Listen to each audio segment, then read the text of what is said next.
Temple ruins had no name anymore. Whatever civilization built them died before the Republic learned to chart stars.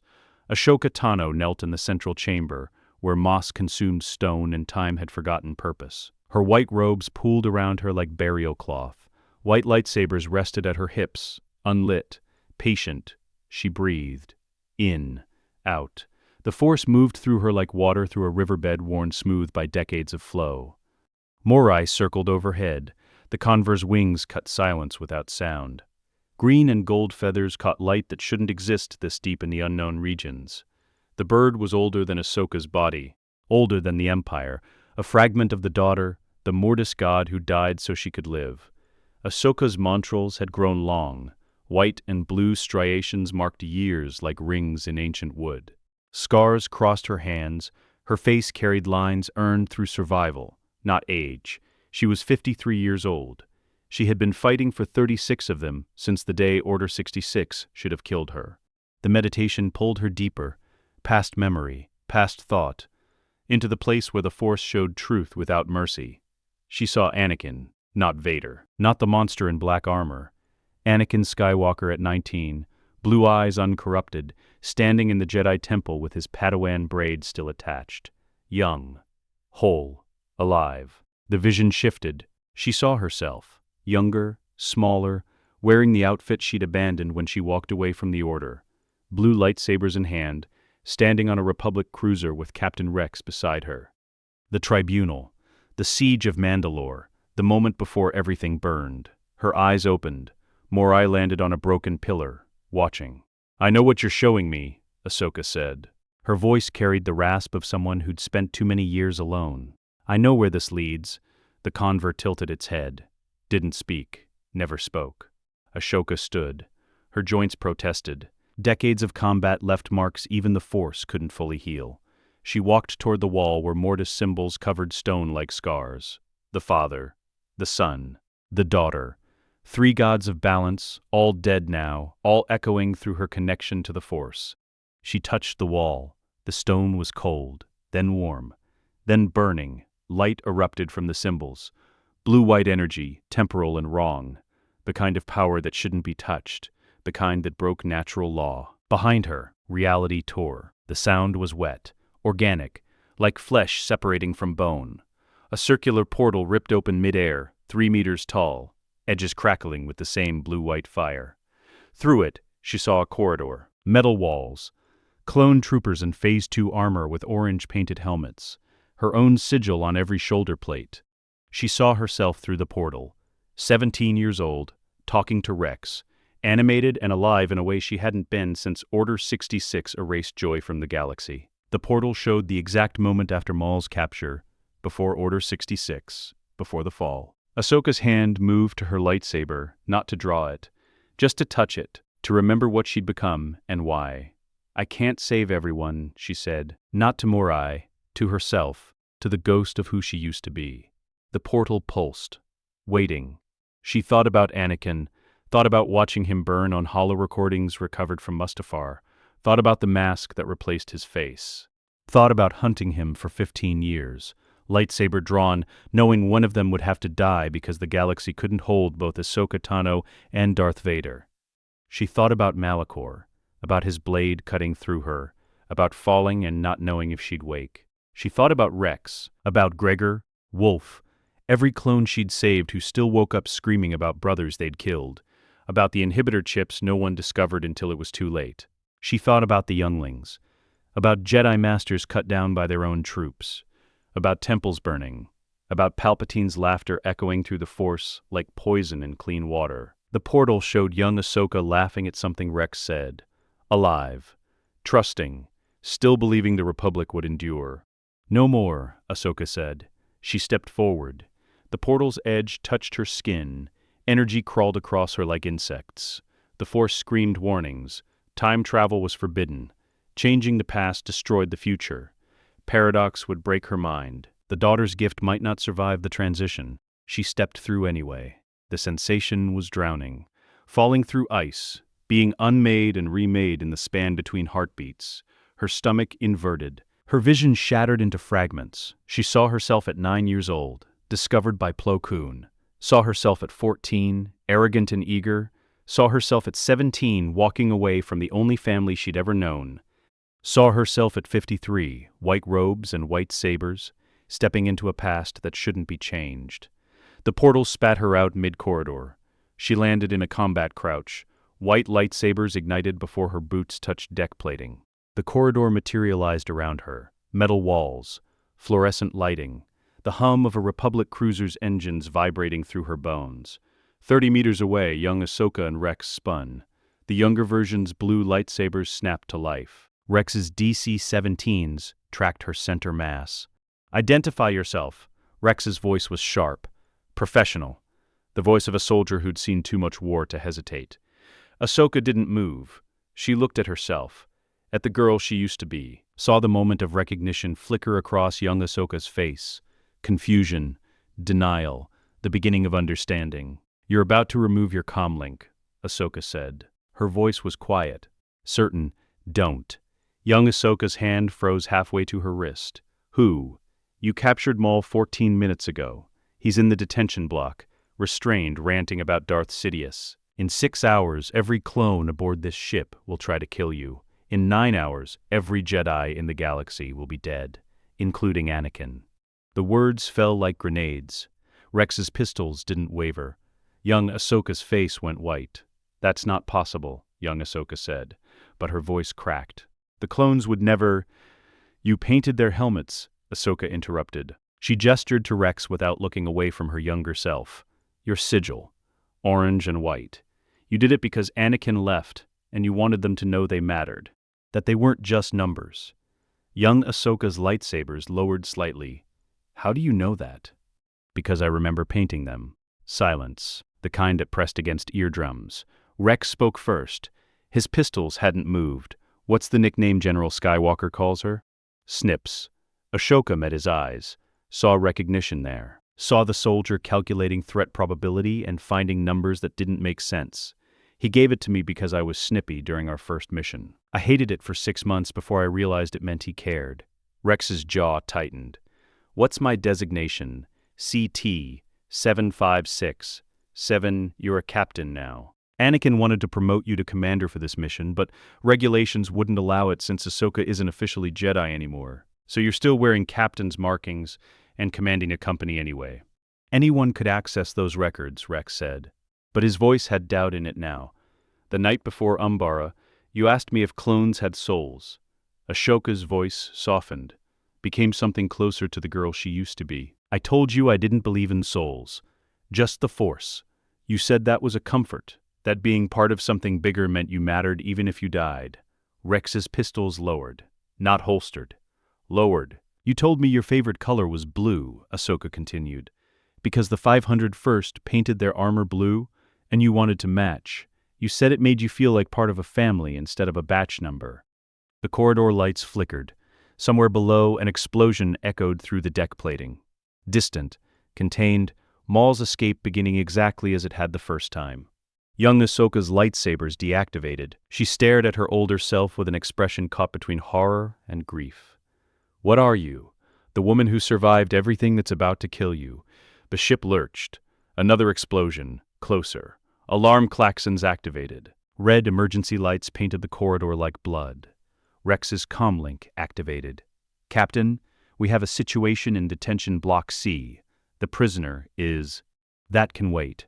Ahsoka cut across the transmission without touching Rex's comlink. The Force carried her voice through the channel, clear and absolute. "Lock down the detention block. Post guards. Don't engage.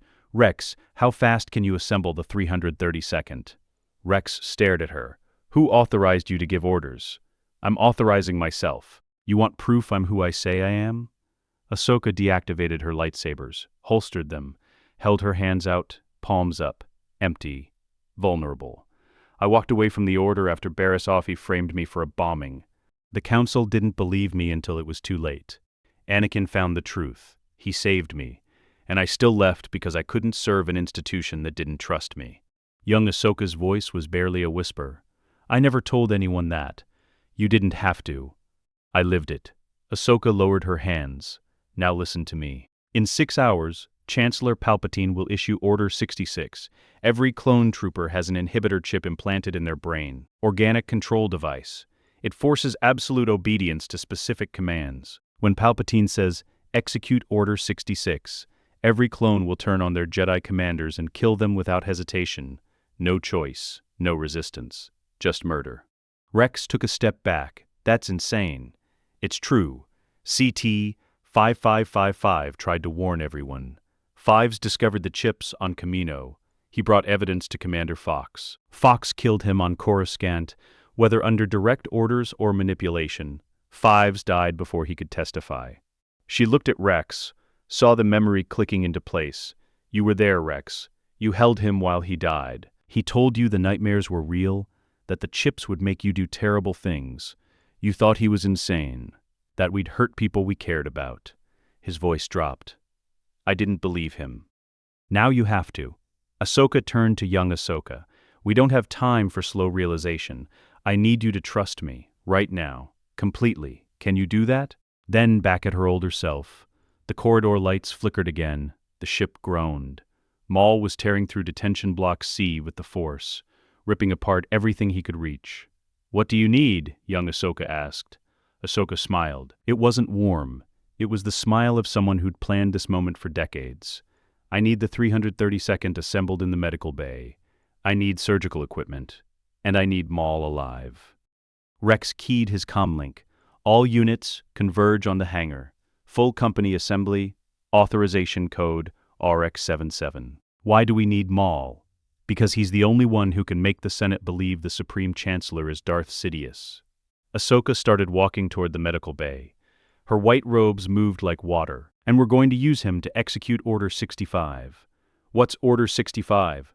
Young Ahsoka called after her. Ahsoka looked back. Her montrals caught the emergency lighting. Her eyes were cold and clear, and absolutely certain. The order that arrests the Chancellor instead of killing the Jedi, and once we issue it, Palpatine loses everything. Fluorescent panels cast harsh white light across surgical tables designed for battlefield triage. Medical droids stood dormant in charging alcoves, their photoreceptors dark. The Republic cruiser's medical facilities weren't designed for neurosurgery. They were built to patch blaster wounds and reattach limbs. Ahsoka stood at the central console, pulling up anatomical scans.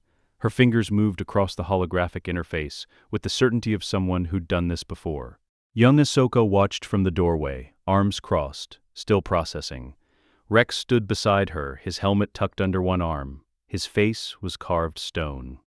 CT 5555's autopsy report is classified, Ahsoka said without looking up. But I accessed it years after the Empire rose. When I was hunting Imperial records, the report documented unusual tissue growth in the occipital lobe, unidentified. Inorganic components integrated with organic neural tissue. The medical examiner flagged it as a potential tumor.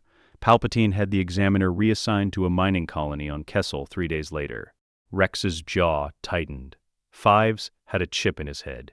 Every clone does.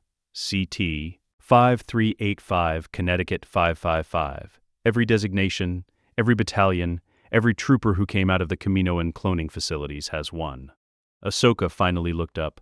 You were manufactured with a kill switch, Rex. All of you were. That's impossible. The Kaminoans wouldn't. Rex stopped. His expression shifted. The behavioral modification protocols. What protocols? Young Ahsoka asked. Rex set his helmet on a nearby surgical table. During flash training, we received behavioral conditioning.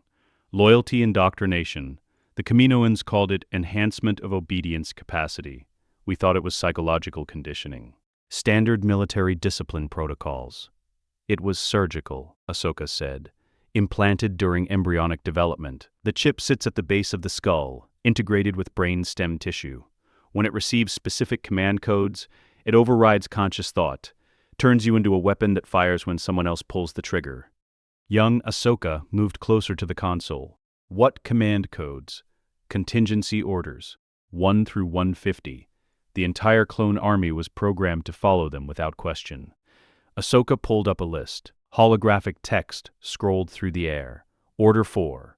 Remove the Supreme Chancellor by force, if civilian oversight fails. Order 5. Mass arrest of separatist sympathizers. Order 65, detain the Supreme Chancellor, if declared unfit by the Senate or Security Council. Order 66, execute all Jedi for treason against the Republic. The medical bay went quiet. Ventilation systems hummed. Somewhere in the corridor outside, boots marched in formation. The 332nd assembling is ordered. Show me, Rex said. His voice was flat. Dead. Scan me. I need to see it. Ahsoka gestured to the surgical table. Lie down. Rex climbed onto the table without hesitation. His armor clattered. He stared at the ceiling panels, while Ahsoka positioned the scanner. A medical droid activated from its alcove, gliding forward on repulsor lifts. Its photoreceptors glowed blue. Initiating cranial scan, the droid announced in a pleasant monotone. Please remain still. The scanner hummed. Holographic imaging built layer by layer above Rex's head. Skull structure, blood vessels, neural tissue. The occipital lobe materialized in translucent blue. There, at the base of the skull, a foreign mass, roughly cylindrical, 2 centimeters long, integrated with surrounding tissue like roots growing through soil. Young Ahsoka's breath caught. That's not supposed to be there. No, Ahsoka said, it's not. Rex sat up. His face was blank. He stared at the hologram for 10 seconds. 15. His hands opened and closed, opened and closed. How long have I had this? Since gestation, the Caminos implanted them during neural development. Your brain grew around it. It's as much a part of you as your prefrontal cortex. Can it be removed? Yes, but not here, not without specialized equipment. Removal requires precision neurosurgery. One mistake and you're dead or vegetative. Rex's hands stopped moving. He looked at Ahsoka with something that might have been betrayal, or might have been rage. So we're weapons, all of us, just waiting for activation. You're soldiers who were turned into weapons without your consent, Ahsoka corrected. There's a difference. What difference? Rex's voice rose, sharp. We swore oaths. We told ourselves we were fighting for something that mattered, that we were protecting the Republic, that we were brothers. He gestured at the hologram. But this says we're slaves, property, droids with flesh instead of circuits. Young Ahsoka reached out, touched his shoulder. Rex, don't. He pulled away. Don't tell me it's not my fault. Don't tell me I didn't know. I should have known. Fives died trying to warn us, and I thought he was crazy. I held him while he bled out, and I didn't believe him. You couldn't have known, Ahsoka said. Her voice was quiet, steady. Palpatine spent 20 years building this. The Kaminoans, the Jedi, the Senate, everyone was deceived. The only person who knew was the one who ordered it. Rex looked at her. Palpatine. Darth Sidious. Same person. Different mask. The door opened. Jesse entered, followed by Vaughn, Hawk, and Sterling, the 332nd senior officers. They saw Rex on the surgical table, saw the hologram floating above him, saw the foreign mass embedded in their captain's skull. What is that? Jesse asked. Inhibitor chip, Rex said. His voice was hollow. We all have them. They're designed to make us kill Jedi on command. Vaughn laughed. Short. Bitter. That's insane. Scan yourself, Rex said. Medical bay console. Cranial imaging. Occipital region. See for yourself. Jesse moved to the console without another word. The scanner hummed. His hologram built. The chip appeared in his skull, identical position to Rex's, identical integration with neural tissue. Jesse's face went white. He touched the back of his head, fingers probing. I can't feel it. You wouldn't, Ahsoka said. There are no nerve endings in brain tissue. The chip has been part of you since before you developed conscious thought. Vaughn scanned next, then Hawk, then Sterling. Every scan showed the same result. Every clone carried the same foreign mass, same location, same purpose. The medical bay filled with silence that felt like suffocation. How many of us? Jesse's voice was quiet. How many clones have these? Every clone manufactured on Kamino, Ahsoka said. 3 million deployed, another million in various stages of development. Every battalion, every legion, every trooper who served under a Jedi general. Hawk slammed his fist into the wall. The metal dented. We're supposed to be soldiers. We're supposed to choose our battles. Have honor. Follow orders because they're right, not because something in our heads forces compliance. You do choose, young Ahsoka said. She stepped forward. You chose to paint your helmets. You chose to follow me even after I left the Order. You chose to trust Rex when he could have followed regulations and ignored you. She looked at each of them. The chip doesn't make you who you are. It just tries to override you when Palpatine decides you're more useful as assassins than soldiers. Can we fight it? Vaughn asked. The chip, when Order 66 activates, can we resist? Ahsoka shook her head. CT 5385 tried. Clone Trooper Tup. His chip malfunctioned early. Activated during a campaign on Ringo Vinda. He killed a Jedi general in front of her entire battalion. When his chip burned out, he didn't remember doing it. Couldn't explain why. The Kaminoans examined him, found the malfunction, and tried to cover it up. Fives discovered the truth during Tup's autopsy. That's why they killed him. Rex was staring at his hands again. I could kill you, right now.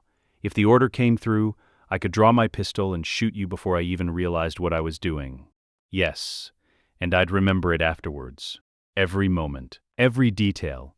Fives told you the nightmares were real. He meant the chip force's action, but not amnesia.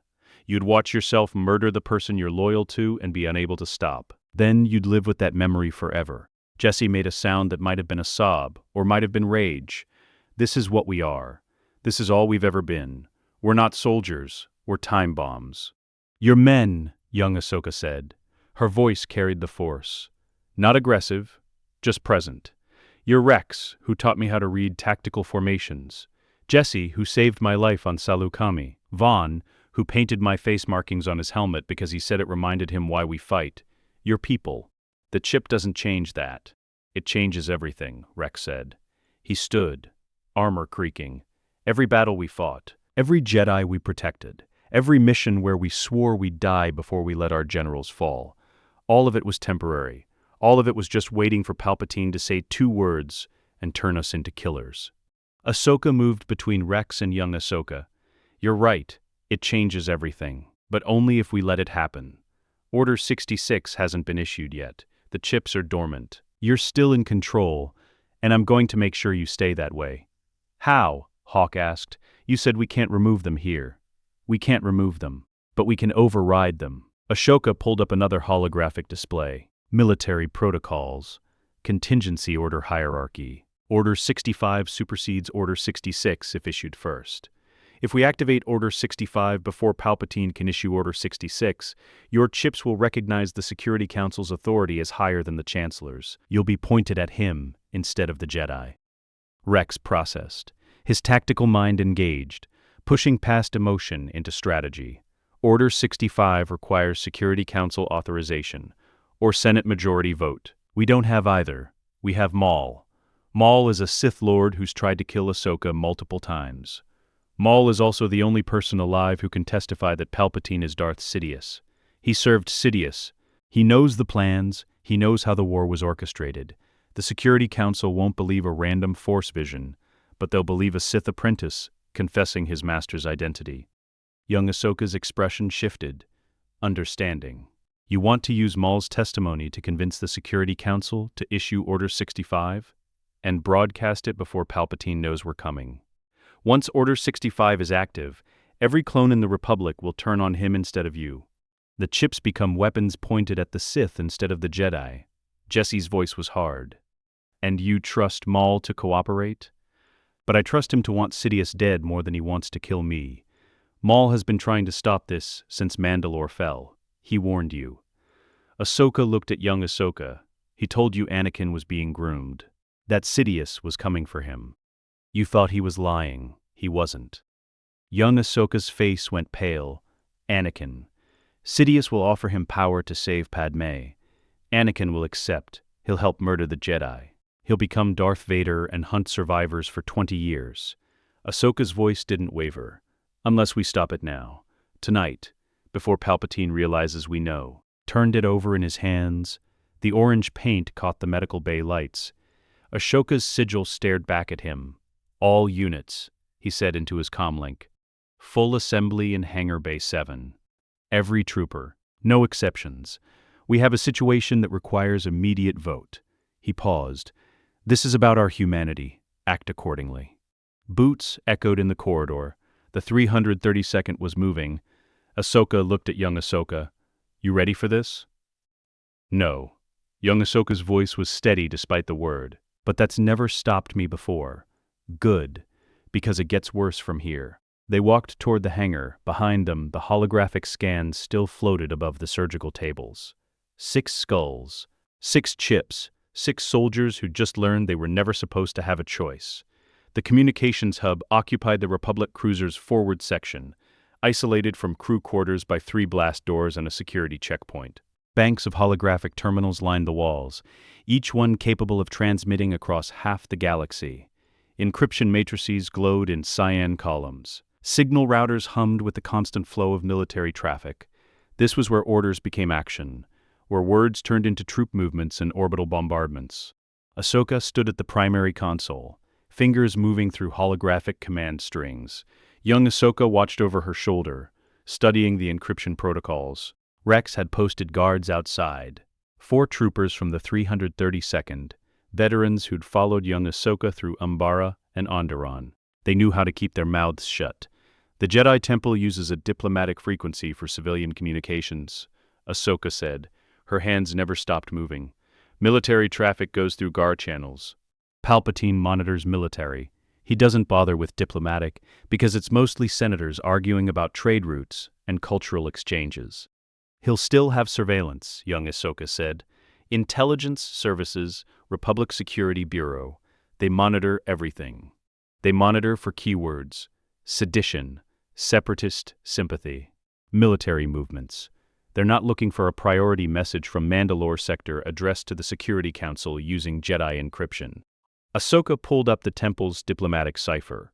By the time they flag it, the Security Council will have already read it. Rex stood at a secondary terminal, reviewing military protocols. His armor was still on. He hadn't removed it since the medical bay. Order 65 requires either Senate majority or Security Council unanimous vote. Senate is too slow, too many Palpatine loyalists. Security Council is 5 members, all appointed by the Chancellor. 4 of them are his puppets, Ahsoka confirmed. Bail Organa is the only one who'll listen, but he's also the only vote we need. 1 vote out of 5 isn't unanimous. It is if the others never receive the transmission. Ahsoka's fingers danced through the encryption matrices. "We send to Bail directly, personal channel. He presents the evidence to the full council in emergency session. By the time Palpatine knows what's happening, the vote is already recorded. Maul's testimony isn't enough. The Security Council needs proof that Palpatine is Sidious. A Sith Lord's word against the Supreme Chancellor's won't carry weight. They don't need ironclad proof. They need reasonable suspicion, enough to justify issuing Order 65 as a precautionary measure." Ahsoka opened a new display. "Maul testifies about Sidious's identity. We provide documentation of the inhibitor chips. I add testimony from the world between worlds, claiming Force visions confirmed Palpatine's betrayal. 3 independent sources, all pointing at the same target. The Security Council will require more than testimony. They'll want physical evidence, documentation, something that proves Palpatine commissioned the chips. We don't have that. Palpatine covered his tracks through layers of proxy orders. Jedi Master Sifo Dyas commissioned the clone army. Palpatine had Dooku kill Sifo Dyas and buried the evidence." Ahsoka's voice was matter-of-fact. "But we don't need proof he commissioned them. We just need proof they exist, that they're designed to kill Jedi, that makes him either complicit or criminally negligent. Either way, Order 65 is justified, and if the Security Council demands more time to investigate, then we don't give them time." Ahsoka finished the encryption sequence. "We send the transmission now. Bail receives it in 6 minutes. He calls emergency session. Council votes within the hour. Order 65 broadcasts before Palpatine knows we're coming." Young Ahsoka's jaw tightened. "You're gambling the entire Republic on Bail Organa's judgment. I'm gambling it on Bail Organa's integrity. He's not like the others. He doesn't worship Palpatine. He tolerates him." Ahsoka looked at her younger self. "In my timeline, Bail helped smuggle Jedi survivors off Coruscant. He adopted Leia after Padme died. He funded the rebellion. He's not perfect, but he's not a coward." "Leia," young Ahsoka's voice was quiet. "Anakin's daughter, your niece. She looks like Padme, fights like Anakin, has your stubbornness and my inability to follow bad orders. Ahsoka turned back to the console. In my timeline, she grew up never knowing you. Never knowing what you could have taught her. Because you died alone, pretending to be something you weren't. The words hung in the recycled air. Rex broke the silence. What do we tell Maul? Nothing yet. We get the transmission ready first. Then we make him an offer he can't refuse. Ahsoka pulled up a recording interface. I need you to authenticate this command authorization. Captain's clearance. The Security Council needs to know this message is legitimate military intelligence, not a separatist hoax. Rex moved to her terminal, entered his authorization codes, biometric scan confirmed, voice pattern matched. The system accepted his credentials without question. Recording active, the computer announced. Ahsoka positioned herself in front of the holocam, checked her appearance in the reflection. White robes, white lightsabers, Montrals fully grown. She looked exactly like what she was, a veteran who'd survived hell and come back angrier. Members of the Galactic Security Council. My name is Ahsoka Tano, former Jedi Padawan, current commander of the 332nd. I'm transmitting from Mandalore Sector with intelligence that requires immediate action. She paused. Let the weight settle. Supreme Chancellor Palpatine is Darth Sidious, Dark Lord of the Sith. He orchestrated the Clone Wars. He controls both the Republic and Separatist leadership. He commissioned the clone army through murdered Jedi Master Sifo Dyas. Every clone trooper has an inhibitor chip implanted in their brain designed to force absolute obedience to contingency orders. She held up a datapad. Medical scans from Rex, Jesse, Vaughn, 6 identical chips, 6 identical positions. In approximately 6 hours, Palpatine will issue Order 66. Every clone will be compelled to execute their Jedi commanders. Over 10,000 Jedi will die in a single day. The Separatist leadership will be eliminated. Palpatine will declare himself emperor and transform the Republic into a dictatorship. Her voice didn't rise, didn't add dramatic emphasis, just stated facts like reading a casualty report. I have testimony from Darth Maul, former Sith apprentice, confirming Sidious's identity. I have medical documentation proving the chips exist. I have knowledge from the world between worlds, showing the timeline of events. This is not conjecture, this is not political maneuvering. This is a Sith Lord using the Republic's own army to commit genocide. Issue Order 65. Immediately. Authorize clone forces to detain the Supreme Chancellor. If you delay, if you investigate, if you give Palpatine time to respond, every Jedi in this galaxy dies. You have one chance to prevent this. Don't waste it. Recording ended, Ahsoka pulled up a second interface. Now we send it to Mace Windu. Young Ahsoka's eyes widened. The Council? Just Mace. He's the only one paranoid enough to move immediately. Ahsoka started a new recording. Master Windu, this is Commander Tano, the woman you'll meet after everyone dies. I've traveled through the world between worlds to prevent Order 66. In 6 hours, Anakin will tell you Palpatine is a Sith Lord. You'll take 3 masters to arrest him. Palpatine will kill Kolar, Tien, and Fisto in seconds. You'll defeat him. Then Anakin will arrive and betray you. She stopped. Took a breath. Don't wait for Anakin's confession. Don't wait for proof. Move now. The Security Council is issuing Order 65. The clones are turning on Palpatine instead of you. Arrest him before he realizes we're coming. You get one chance. If you hesitate, you die and the galaxy burns. Recording ended. Rex was staring at her. You're telling him Anakin betrays the Jedi. I'm telling him the truth. Anakin's betrayal is the linchpin. Without Anakin's intervention, Mace defeats Palpatine. With it, Mace dies and Anakin falls. Ahsoka encrypted both messages. Mace needs to know what's at stake. Young Ahsoka's hands were shaking, not visible unless you looked closely. But Ahsoka saw.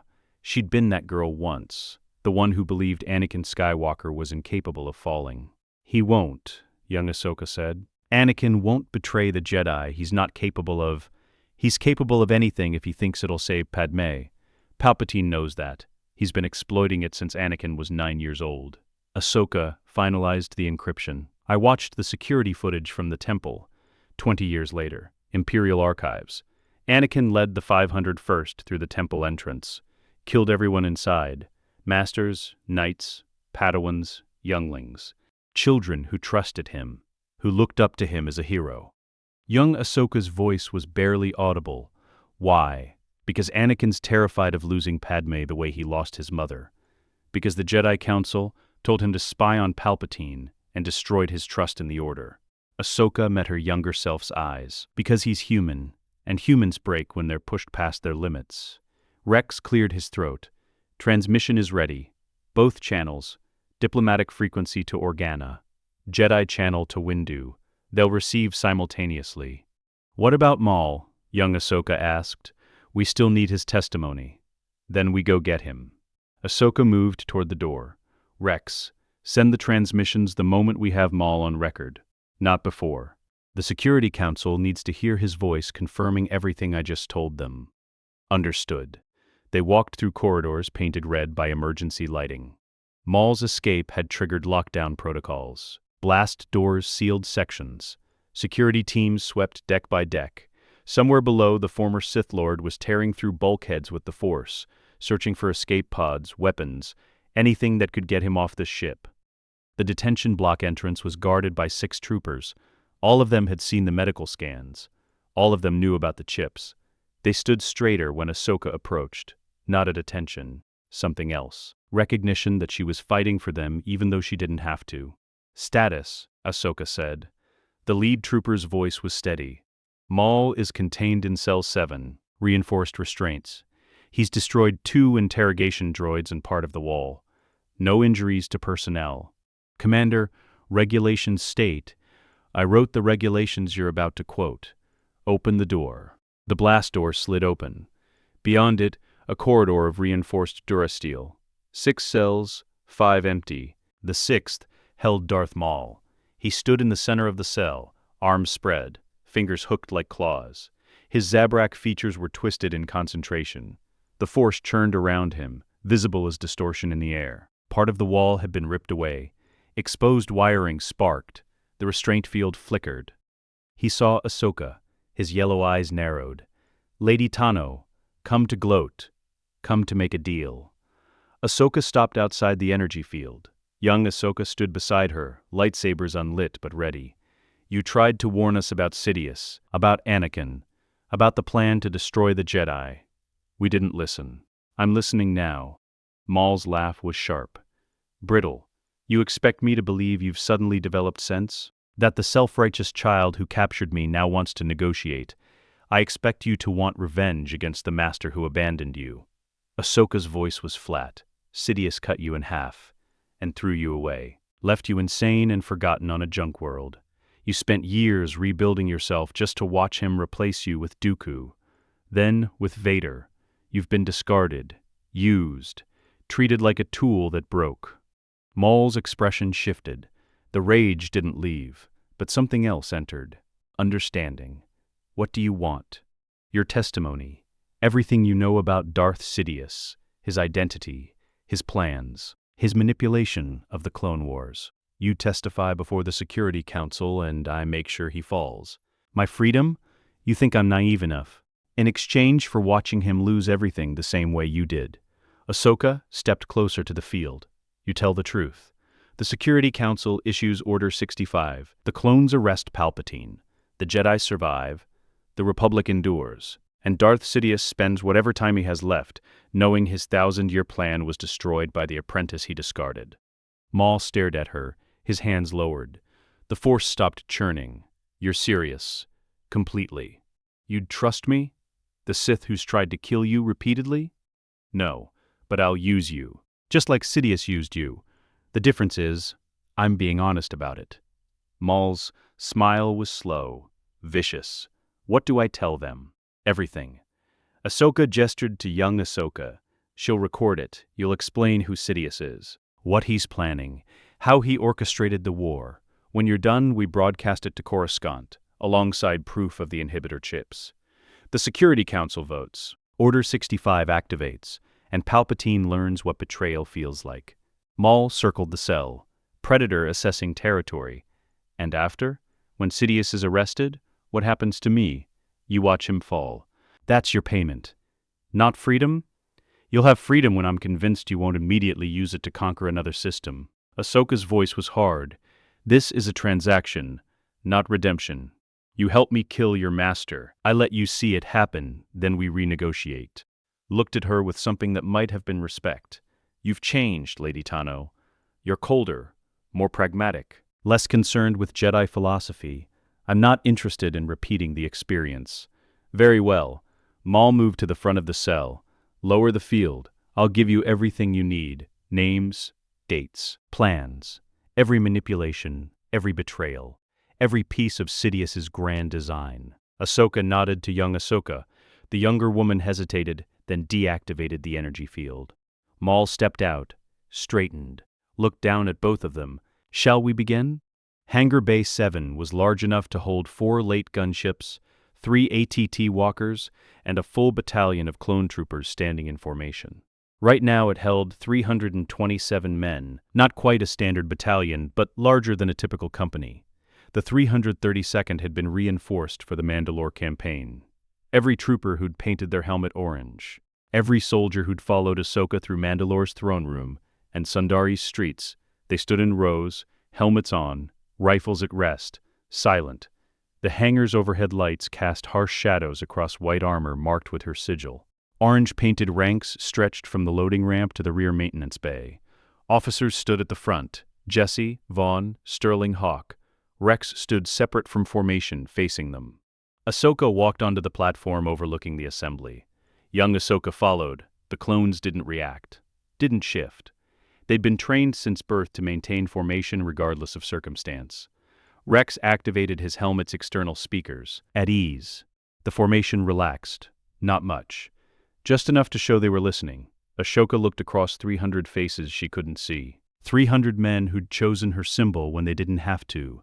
Who'd followed her even after she walked away from the Jedi. Who'd painted her markings on their armor because they wanted to remember why loyalty mattered. "Remove your helmets," she said. The order rippled through the ranks. Helmets came off. Faces emerged. Identical. Every one of them. Same features. Same bone structure. Same genetic template.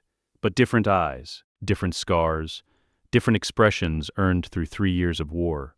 "You know me," Ahsoka continued. "Some of you have served beside me since Christophsis. Others joined during Ryloth, Umbara, Onderon. You painted your helmets because I asked you to remember something. That you're not just numbers. That you matter beyond your designation." She paused. "Let them process. Today I'm going to tell you something that changes everything. And when I'm done, you're going to make a choice. Not because someone ordered you, because you have the right to decide what happens next." Jesse shifted his weight. Vaughn's jaw tightened. They'd already seen the medical scans, already knew what was coming. "Every one of you has an inhibitor chip implanted in your brain," Ahsoka said. "Installed during embryonic development on Kamino. The Kaminoans told you it was behavioral modification, loyalty enhancement. It's not. It's a control device designed to override conscious thought and force absolute obedience to specific commands." Silence, the kind that felt like pressure against the chest. "In approximately 5 hours, Supreme Chancellor Palpatine will issue Order 66. When that happens, your chips will activate. You'll receive a single directive: execute all Jedi for treason against the Republic. You won't be able to resist. You won't be able to refuse. You'll turn on the Jedi you fought beside and kill them. Then you'll remember every moment of it for the rest of your lives." A trooper in the third row spoke. "That's insane." "It's verified." Rex stepped forward. "I've been scanned. Jesse, Vaughn, Sterling, Hawk. We all have them. Occipital lobe, integrated with brainstem tissue. If any of you want proof, the medical bay has scanners ready. Check yourself." "See what they put in your head?" Another voice from the back. "Why would the Republic do this?" "Because the Republic didn't do it," Ahsoka said. "Palpatine did. The Supreme Chancellor is Darth Sidious, Dark Lord of the Sith. He orchestrated the Clone Wars. He controls both sides. He commissioned your creation specifically to use you as weapons against the Jedi. You are manufactured to be sleeper agents. Soldiers who'd fight loyally until the moment he decided loyalty was less useful than genocide."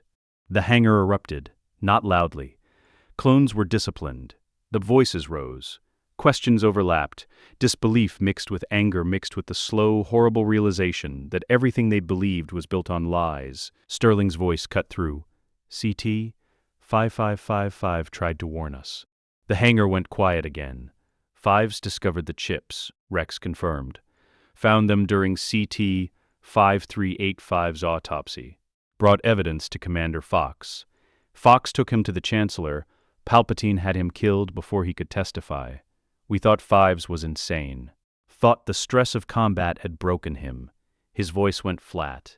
He was the only one sane enough to see the truth. Jesse stepped out of formation. If the chips can't be removed, what's the point of telling us? We're weapons whether we know it or not. You're weapons that can be redirected, Ahsoka said. Order 66 isn't the only contingency order in the system. There are 150 protocols programmed into your chips. Most are tactical, some are political. Order 65 is the protocol for arresting the Supreme Chancellor if he's declared unfit for command by the Senate or Security Council. You want to use Order 65 to turn us against Palpatine, Vaughn said. Not a question. A statement. I want to give you a choice, Ahsoka corrected. If we do nothing, Order 66 activates in 5 hours. You kill every Jedi in the Republic. Palpatine declares himself Emperor. The Republic becomes a dictatorship. The war was for nothing. Everything you fought for dies. Or we issue Order 65 first. We turn the clone army against the Sith instead of the Jedi. The Security Council is already reviewing the evidence.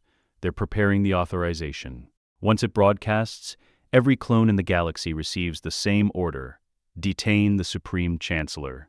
A trooper in the 5th row raised his hand. What about clones who don't receive Order 65?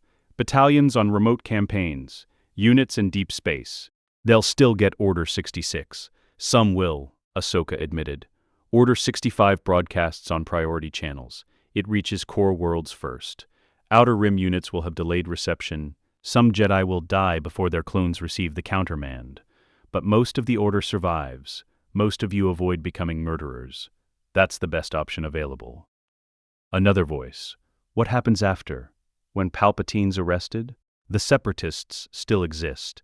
The war doesn't end just because we detain one man. The Separatists are controlled by Count Dooku. Dooku serves Sidious. Remove Sidious and the Separatist leadership loses coordination. They'll fragment. Peace negotiations become possible. Ahsoka looked across the assembly. The war might not end immediately, but it ends eventually, without Palpatine pulling strings, without the Sith orchestrating both sides. The Republic can actually negotiate instead of being manipulated into perpetual conflict. Stood beside Ahsoka. You need to understand what this means. If we issue Order 65, we're declaring war on the Supreme Chancellor. The Grand Army will split. Units loyal to Palpatine will call us traitors. Brothers will fight brothers. Some of you will die carrying out this order. Some of us will die carrying out Order 66 too, Jesse said. At least this way we die fighting for something real instead of killing people we swore to protect. A trooper in the 2nd row spoke. His voice was young, probably a replacement fresh from Camino. What about after the war? What happens to clones when the fighting stops? The question hung in recycled air. Ahsoka looked at Rex. He looked back. They'd never discussed this. In the original timeline, the war ended with Order 66. The clones became stormtroopers, served the Empire, died anonymous or were decommissioned when the Kaminoan facilities shut down. There was no plan for clone futures, because clones weren't supposed to have futures. I don't know, Ahsoka said. The honesty felt like swallowing glass. You were manufactured for war. The Republic doesn't have infrastructure for integrating clone soldiers into civilian life. You don't have legal citizenship, don't have property rights, don't technically exist outside military designation. The hangar went cold. But you should. Ahsoka continued. You should have the same rights as every sentient being in this galaxy. You should be able to choose your own path, retire if you want, serve if you want, live however you decide without someone else's programming controlling your decisions. She paused. I can't promise you that future, but I can promise you a chance to fight for it. Free men instead of weapons. Soldiers who choose their battles instead of being forced into them. Sterling stepped forward. You're asking us to commit treason based on testimony from a Sith Lord and medical scans we can't verify independently. I'm asking you to trust your own judgment, Ahsoka said. Go to the medical bay, scan yourself, see the chip, then decide if you want to wait for Order 66 or take control before Palpatine does. Jesse looked at Rex. What do you think, Captain? Rex's jaw worked. I think CT 5555 died trying to save us. I think the Kaminoans lied about behavioral modification. I think Palpatine has spent 3 years positioning us exactly where he wants us. He gestured to the formation. I think we paint our helmets orange because someone treated us like people instead of property. And I think that person is standing here offering us a chance to choose our own fate instead of having it programmed into our skulls. He turned to face the company. I'm voting for Order 65. If that makes me a traitor, so be it. I'd rather be a traitor who chose than a loyal soldier who murdered his friends because someone else pulled the trigger. I'm with Rex. Sterling followed. Me too. Hawk moved beside them. Count me in. Jesse looked at the assembly. Anyone here trust Palpatine more than Commander Tano? Silence. Anyone think the Jedi deserve execution? More silence. Then we vote. All in favor of issuing Order 65, sound off. The hangar filled with voices. Not shouting, disciplined call and response. 327 men, 327 affirmations. Not one dissent. Rex looked at Ahsoka. Something passed between them. Recognition. Respect. The knowledge that they'd just committed treason together and there was no walking it back. Orders, Commander? Ahsoka's voice was steady. Weapons check. Prepare for immediate deployment to Coruscant. We broadcast Order 65 in 1 hour. Once it's active, we secure the Senate building and arrest anyone who tries to stop us. This is going to get ugly. Some of you won't make it home, but you'll die as men who chose to fight for something that matters, instead of tools that followed programming. The formation began to disperse. Troopers moved toward armories, checked power cells. The efficiency was automatic. Muscle memory from thousands of hours of drill. Young Ahsoka stood beside her older self, watching them prepare. They're really doing this. They don't have better options. Order 66 makes them killers. Order 65 makes them free. Ahsoka turned toward the exit. Come on. We need to finish Maul's testimony and send the transmission. They walked through corridors that felt narrower than before. Young Ahsoka kept pace, silent for 10 meters. Then she spoke. What happens to me in your timeline? After Order 66, Ahsoka stopped walking, turned to face her younger self. You fake your death. Bury your lightsabers in an unmarked grave. Disappear into the outer rim. You spend 15 years hiding, running, watching the Empire burn everything you tried to protect. You become Ashla, then Fulcrum, then a ghost who helps rebels without ever showing your face. Young Ahsoka's expression was unreadable. That sounds lonely. It was. Ahsoka started walking again, but it kept you alive. And staying alive meant you could fight back when it mattered. You helped build the rebellion, trained Ezra Bridger, fought Vader on Malachor. She paused. You survived because you were willing to become something other than what the Jedi wanted you to be. Did I regret leaving the Order? Every day. But you never regretted trusting yourself more than you trusted their judgment. They reached the communications hub. Inside, Rex was waiting. Maul's testimony was recorded, encrypted, ready for transmission. It's done, Rex said. Bail Organa, Mace Windu. Both messages queued. We're waiting for your authorization. Ahsoka looked at the console, saw the transmission protocols, saw the authorization prompt. One command and the galaxy changed forever. One command, and Palpatine learned he'd lost before he knew the game had started. She thought about Anakin, about Padme, about Luke and Leia growing up without a father because timing failed by minutes. She thought about Fives dying on a warehouse floor, trying to warn people who wouldn't listen. She thought about Rex pulling the trigger on her because a chip in his head gave him no choice. She pressed the authorization key. Transmission sent, the computer confirmed. Young Ahsoka's comlink activated. Commander, we're getting a response from Coruscant. Multiple channels. It's happening. Ahsoka looked at Rex. He looked back. They'd just started a civil war. Then we better finish it, she said. The hologram flickered to life 3 meters above the communications console. Blue light resolved into Mace Windu's stern features. His expression was carved granite. Behind him, the Jedi Council chamber's curved walls were visible. Dawn light filtered through the tall windows. Commander Tano, his voice carried no warmth. Your transmission has been reviewed by the Council.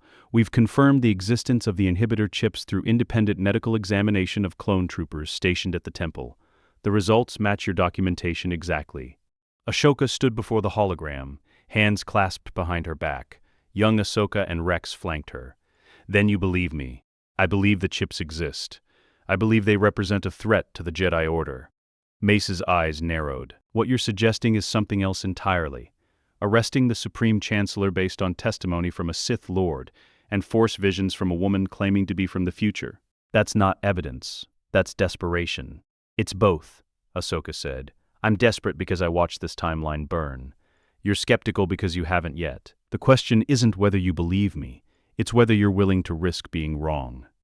Mace was silent for 3 seconds. Masters Fisto, Kolar, and Tin are preparing to accompany me to the Chancellor's office.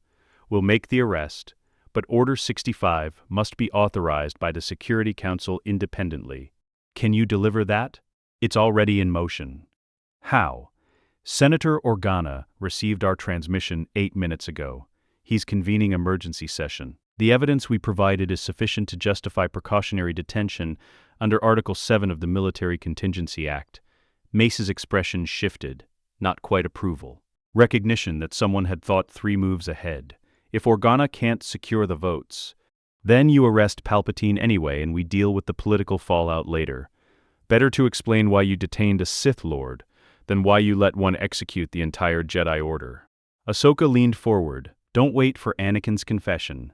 Don't give Palpatine time to prepare. Move now while he thinks he's still in control. Skywalker is on Coruscant. If we move against the Chancellor, he'll sense it through the Force. Send him on an errand. Tell him to escort Senator Amidala to a secure location. Get him away from Palpatine before the arrest begins. Mace's jaw tightened. You're asking me to manipulate Skywalker. I'm asking you to save his life. In my timeline, Anakin arrives while you're fighting Palpatine. Sidious uses that moment to turn him. Offers power to save Padme. Anakin chooses his wife over the Order. He helps murder you and becomes Darth Vader. If you want to prevent that, keep him away from the Chancellor's office until after the arrest is complete. The hologram flickered. Mace processed the information with the same tactical precision he applied to lightsaber combat. What about Maul's testimony? You said he'd confirm Sidious's identity. It's included in the transmission to Organa. Full recording. Maul identified Palpatine as his former master, explained the manipulation of the Clone Wars, detailed the plan to destroy the Jedi. Organa has everything he needs to convince the Security Council. And if the Council refuses to authorize Order 65, then the 332nd issues it anyway under emergency military protocol. Rex has command authority. He can initiate contingency orders if he believes the Supreme Commander has been compromised. Ahsoka's voice was flat. We're not asking permission. We're informing you of the action we're taking. You can support it or stay out of the way. Mace's expression was unreadable. You've changed, Tano. You're not the Padawan who left the Order. No, I'm the veteran who watched the Order die because people waited for perfect information instead of acting on good intelligence. She met his holographic eyes. Move against Palpatine. Do it now. We'll handle the rest. The transmission ended. The hologram collapsed into blue particles that faded to nothing. Rex exhaled slowly. That went better than expected.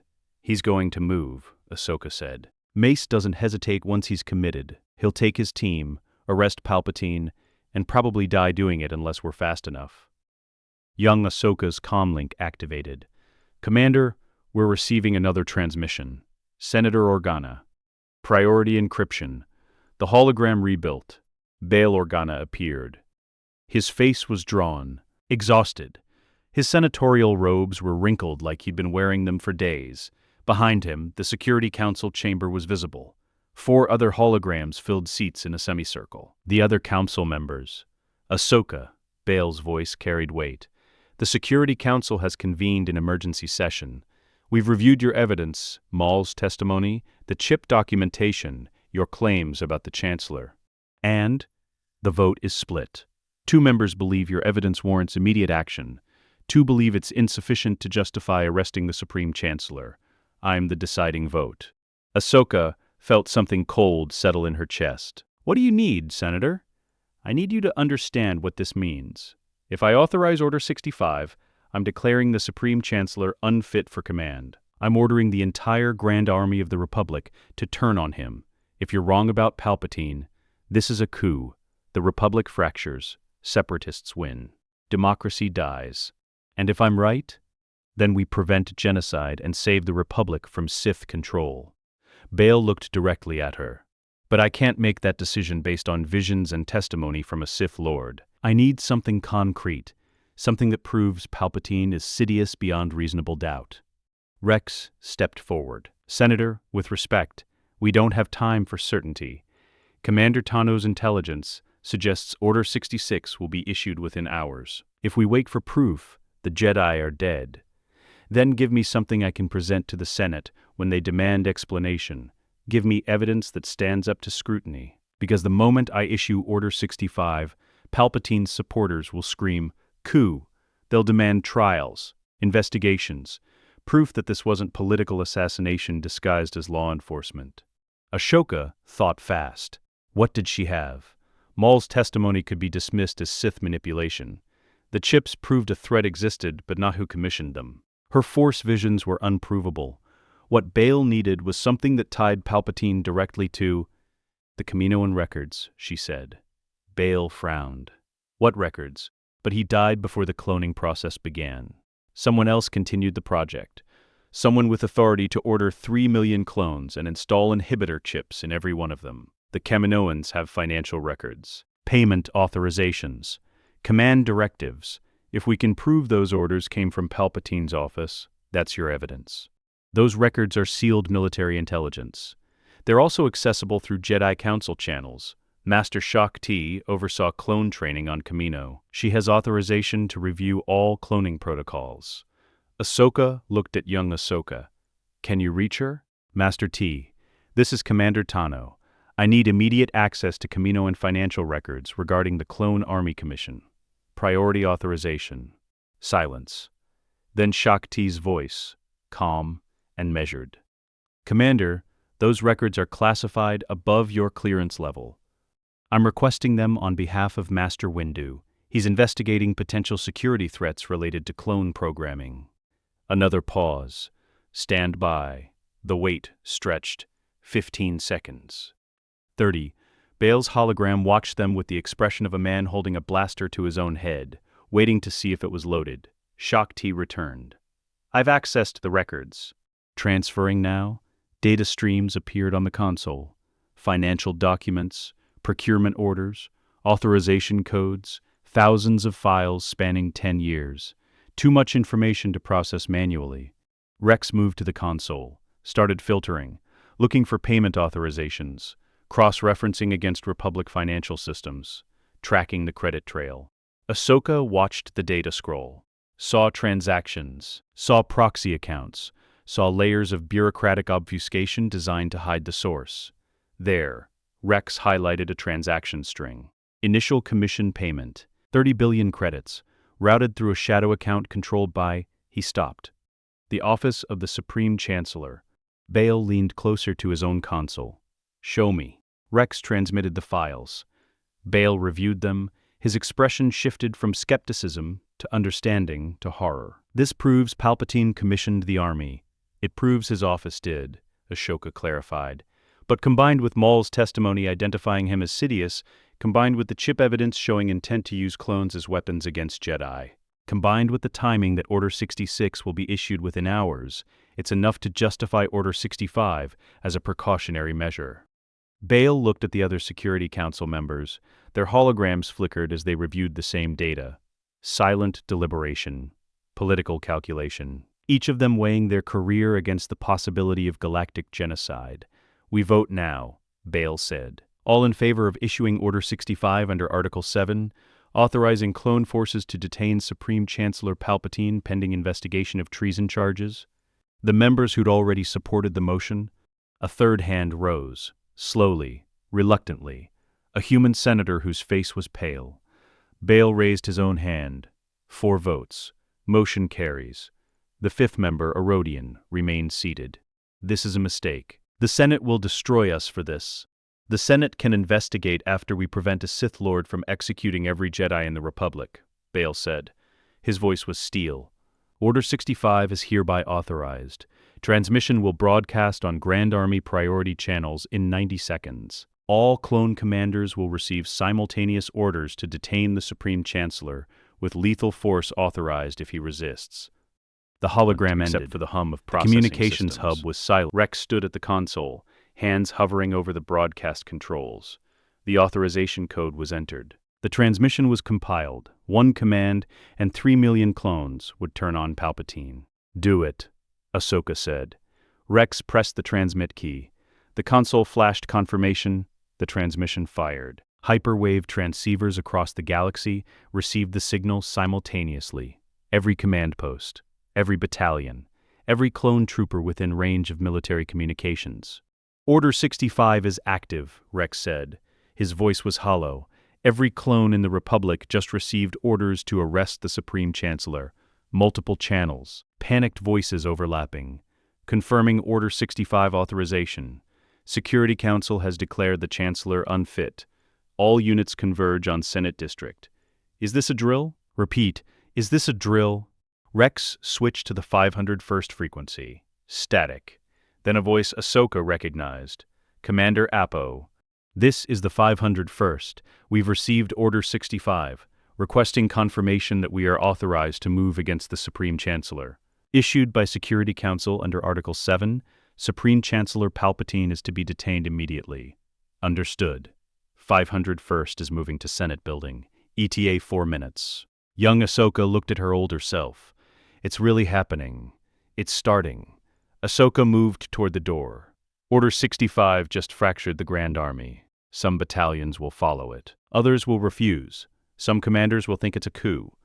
Others will believe we're saving the Republic. The next few hours decide which side has more soldiers when the shooting starts. Rex followed. What about Palpatine? He's going to know something's wrong the moment clones start converging on his office. Then we better hope Mace moves fast. Ahsoka entered the corridor. Troopers were running toward their stations. Controlled chaos. Military precision applied to an impossible order. Because if Palpatine issues Order 66 before we arrest him, Order 65 becomes irrelevant. The chips process whichever order has higher priority, and genocide beats arrest every time. They reached the hangar. The 332nd was assembled. 327 troopers in formation. Gunships warming up. Engines thrumming. Ready for immediate deployment. Ahsoka climbed the loading ramp of the nearest late, turned to face the company. "We're going to Coruscant. Order 65 is active. The Security Council has authorized us to arrest Supreme Chancellor Palpatine. Some of you will die doing this. Some of you will be called traitors. History might remember this as a coup, or as salvation depending on who writes the records." She paused. Let them see her face, the scars, the years, the weight of watching them all die the first time. But you'll die as men who chose their own path, not as weapons that followed programming. That's worth something. Maybe everything. Rex's voice echoed across the hangar. 332nd Company, prepare for hyperspace jump. Destination, Coruscant. We are authorized to use lethal force on anyone who interferes with our mission, including clone troopers who refuse Order 65. The company boarded gunships. Efficient, professional, no hesitation. Young Ahsoka sat beside her older self. What happens when we get there? We secure the Senate building. We support Mace's arrest. We make sure Palpatine doesn't escape. Ahsoka looked at her younger self. And we hope Anakin makes the right choice when he realizes what's happening. The gunship doors closed. Engines roared. The Republic cruiser's hangar bay depressurized. Stars appeared beyond the magnetic field. The fleet jumped to hyperspace. Behind them, on Coruscant, Mace Windu ignited his lightsaber and walked toward the Supreme Chancellor's office with 3 Jedi Masters at his side. Across the galaxy, Commander Cody received Order 65 while standing beside Obi-Wan Kenobi on Utapau. On Kashyyyk, Commander Gree looked at Yoda and said, "Sir, I've been ordered to arrest the Supreme Chancellor." Commander Bly hesitated with his rifle aimed at Aayla Secura's back, his finger frozen on the trigger as 2 conflicting orders screamed through his skull. The Clone Wars turned inward, and in the Supreme Chancellor's office, Palpatine felt the disturbance through the Force, like a knife in his spine. He opened his private comlink, accessed the military network. Saw Order 65 broadcast across every channel. His eyes turned yellow. Impressive, he whispered, but far too late. Commander Fox received Order 65 while standing in the Senate District Command Center, reviewing patrol routes on a holographic display. His helmet blocked his expression. His hands stopped moving. The order scrolled across his HUD in text that couldn't be misread. Contingency Order 65. Detain Supreme Chancellor. Authorization, Galactic Security Council. Priority, Alpha. Lethal force authorized if subject resists. He read it 3 times, checked the authentication codes. They matched Security Council encryption. This wasn't a drill, wasn't a mistake.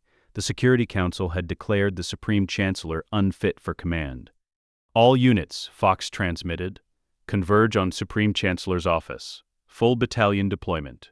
We have Order 65. Sir, that's treason. That's a direct order from the Security Council. We follow orders. Fox grabbed his DC-17. Move out. Red-marked armor flooded corridors. 300 shock troopers moving with the precision of soldiers who'd spent 3 years maintaining order in the Republic's capital. They didn't question, didn't debate. The order was legitimate. Authentication confirmed. That was enough. They reached the Senate building's executive level. Diplomatic staff scattered, senators pressed against walls. Fox's battalion formed a perimeter around the Supreme Chancellor's office. Blast doors sealed, red emergency protocols activated. Fox stepped to the door controls, keyed his override codes. The security system refused him. Locked from inside. Breaching, he transmitted. Shaped charges attached to the blast door seams. All personnel clear the corridor. The charges detonated. The blast door blew inward. Smoke filled the Supreme Chancellor's office. Fox entered first, rifle raised, scanning for threats. Palpatine stood behind his desk, calm, hands folded. Maz Amedda beside him, neither of them looked surprised. Commander Fox, Palpatine's voice was grandfatherly, disappointed. This is unfortunate. Supreme Chancellor, you are under arrest by order of the Galactic Security Council. You are charged with being unfit for command. Surrender immediately or we are authorized to use lethal force. Palpatine tilted his head. On what grounds am I unfit? That's above my clearance, sir. I'm following orders. Following orders. Palpatine's smile didn't reach his eyes.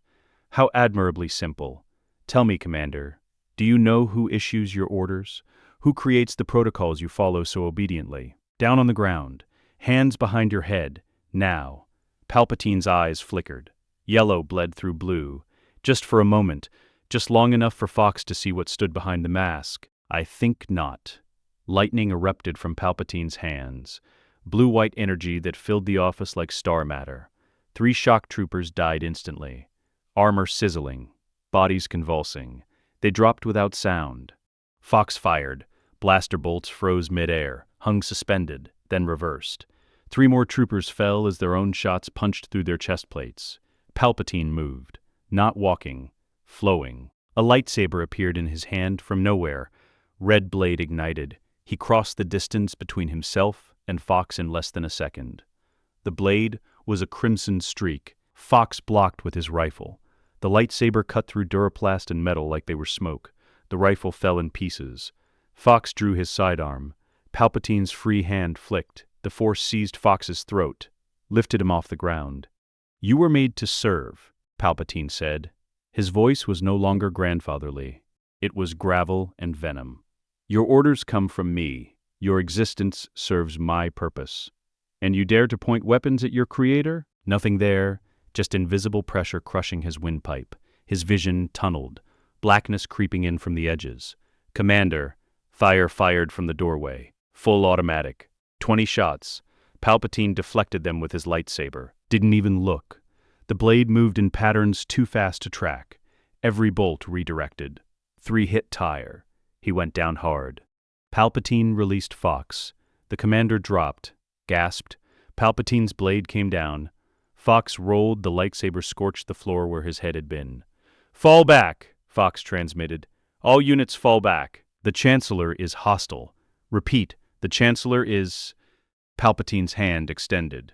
Fox slammed into the wall. His helmet cracked. Blood filled his mouth, his vision doubled. Through failing consciousness, he saw the Supreme Chancellor standing in the wreckage of his office. Bodies everywhere, smoke rising from armor. The lightsaber humming. "No witnesses," Palpatine said. The blade descended. The door exploded off its frame. Mace Windu entered. Purple lightsaber ignited. Kit Fisto, Saesee Tiin, and Ajen Kolar behind him. They saw the bodies. Saw Fox collapsed against the wall. Saw Palpatine's red blade still dripping with shock trooper blood. "In the name of the Galactic Senate of the Republic," Mace said, "you are under arrest." "Are you threatening me, Master Jedi?" "The Senate will decide your fate." "I am the Senate." "Not yet." Palpatine's expression shifted. The mask cracked completely. What emerged was older, crueler, eyes fully yellow, skin already beginning to show corruption. This was what had been hiding beneath the Chancellor's face for 13 years. "It's treason, then." He moved. The lightsaber became a red tornado. Ajen Kolar raised his blade to block. Too slow. Palpatine's strike came from an impossible angle. The Zabrak Jedi's head separated from his body. He was dead before his corpse hit the floor. Saesee Tiin attacked from the left. His green blade met Palpatine's red. They locked. Tiin was strong. Aggressive Form IV strikes meant to overwhelm. Palpatine broke the lock with a force push that sent Tiin stumbling backward. Lightning erupted from Palpatine's free hand. It hit Teen's center mass. The Iktachi screamed. His lightsaber fell. His body followed. Kit Fisto engaged. Form I, Shicho, the most fundamental style. Simple, direct, effective. His blade work was textbook. Palpatine's was not. The Sith Lord moved like water, like something that shouldn't be bound by physical laws. His strikes came from angles that violated geometry. Fisto blocked 3. The 4th punched through his guard and into his chest. 15 seconds. 3 Jedi Masters dead. Mace stood alone. Palpatine circled. Predator assessing prey.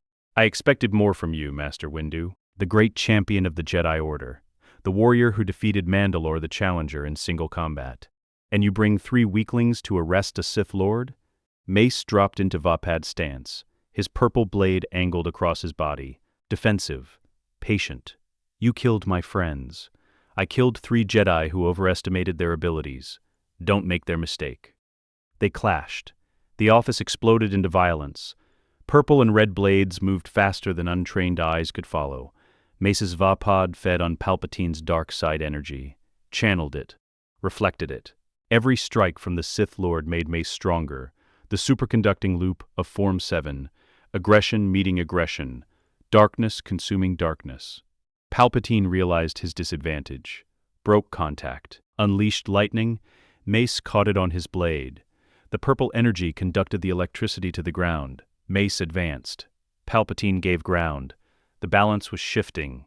Fox watched through cracked helmet optics. His body wasn't responding. Ribs broken, internal bleeding. But his comlink still worked. He transmitted.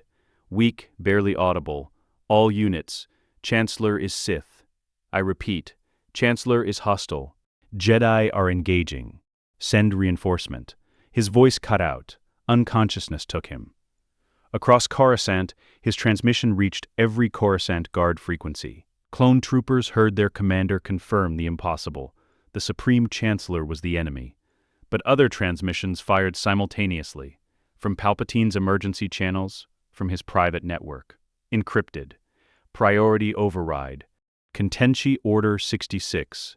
Execute all Jedi for treason against the Republic. Authorization, Supreme Chancellor. Priority, Omega. The clone army received 2 orders. Order 65 from the Security Council, Order 66 from the Supreme Chancellor. Both legitimate, both authenticated, both demanding opposite actions. The inhibitor chips processed. Some clones followed Order 65. It had come first. Priority established, the Security Council's authority superseded the Chancellor's in matters of executive detention. But other chips prioritized Order 66. Omega classification overrode Alpha. The Supreme Chancellor's emergency powers granted him absolute authority in times of crisis. And if the Jedi were attempting a coup, this was the definition of crisis. The Grand Army of the Republic split. Clone turned on clone. Brother fought brother. On Utapau, Commander Cody's chip screamed two conflicting directives. He stood behind Obi-Wan Kenobi, his rifle aimed at the Jedi's back, his finger on the trigger. Order 66 demanded execution. Order 65 demanded he turn the rifle on Palpatine instead. The chip shorted, corrupted. The two orders colliding with catastrophic effect. Cody's finger froze. Wouldn't move. Couldn't move. "General," he said. His voice was strangled. "Something's wrong." The Chancellor, Order 65. "I need." Obi-Wan turned, saw Cody's rifle, saw the commander's hands shaking, saw the internal war happening behind his visor. "Commander? Run." Cody whispered. "Sir, please, I can't hold it. Order 66. It's in my head. I can't." Obi-Wan ignited his lightsaber. Not to fight, to defend. He reached out through the Force, felt the wrongness in Cody's mind, the artificial compulsion, the chip screaming commands that overrode conscious thought. "Cody, listen to my voice. You're stronger than the programming. Fight it." "Can't, sir. It's too strong. It's—" The chip won. Cody's rifle fired. Obi-Wan's lightsaber deflected. The bolt scorched stone.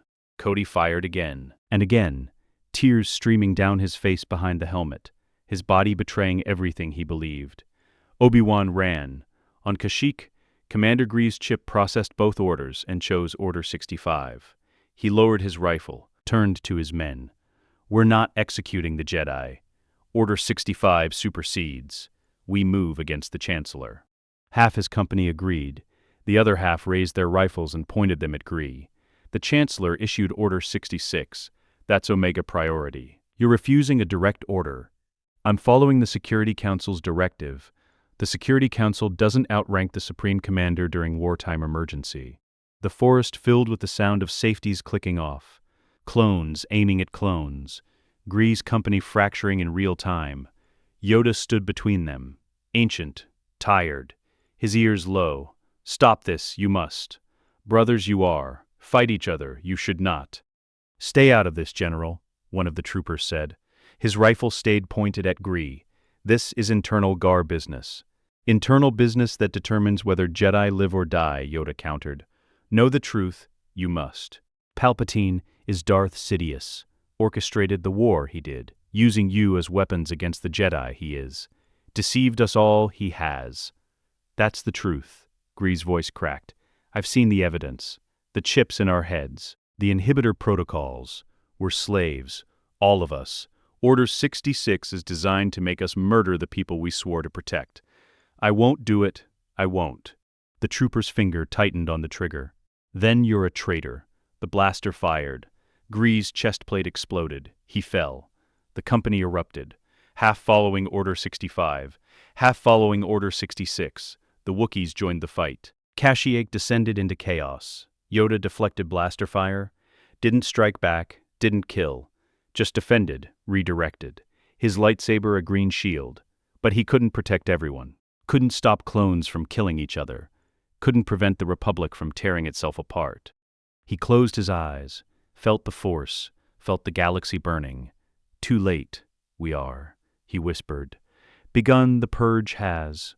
Back on Coruscant, in the Supreme Chancellor's office, Mace Windu pressed his advantage, his blade locked with Palpatine's, their faces centimeters apart. "You've lost," Mace said.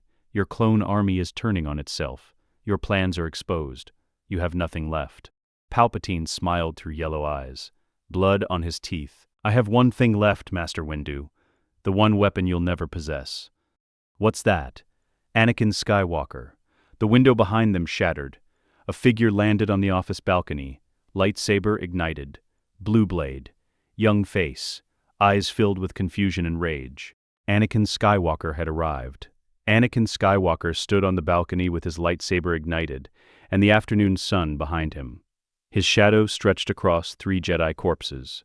His breathing was ragged, not from exertion, from running across half of Coruscant after feeling Mace's distress through the Force. He saw Palpatine on his knees, saw Mace standing over him with purple blade raised, saw the office destroyed, saw Commander Fox's body slumped against the wall. "Master Windu," Anakin said. His voice was hoarse. "What's happening?" Mace didn't lower his blade. didn't look away from Palpatine. Skywalker, you shouldn't be here. The temple told me you were arresting the Chancellor. I came to help. Then help by staying back. This isn't your fight. Palpatine's voice was weak, desperate. The grandfatherly tone returned like putting on a mask. Anakin, thank the Force.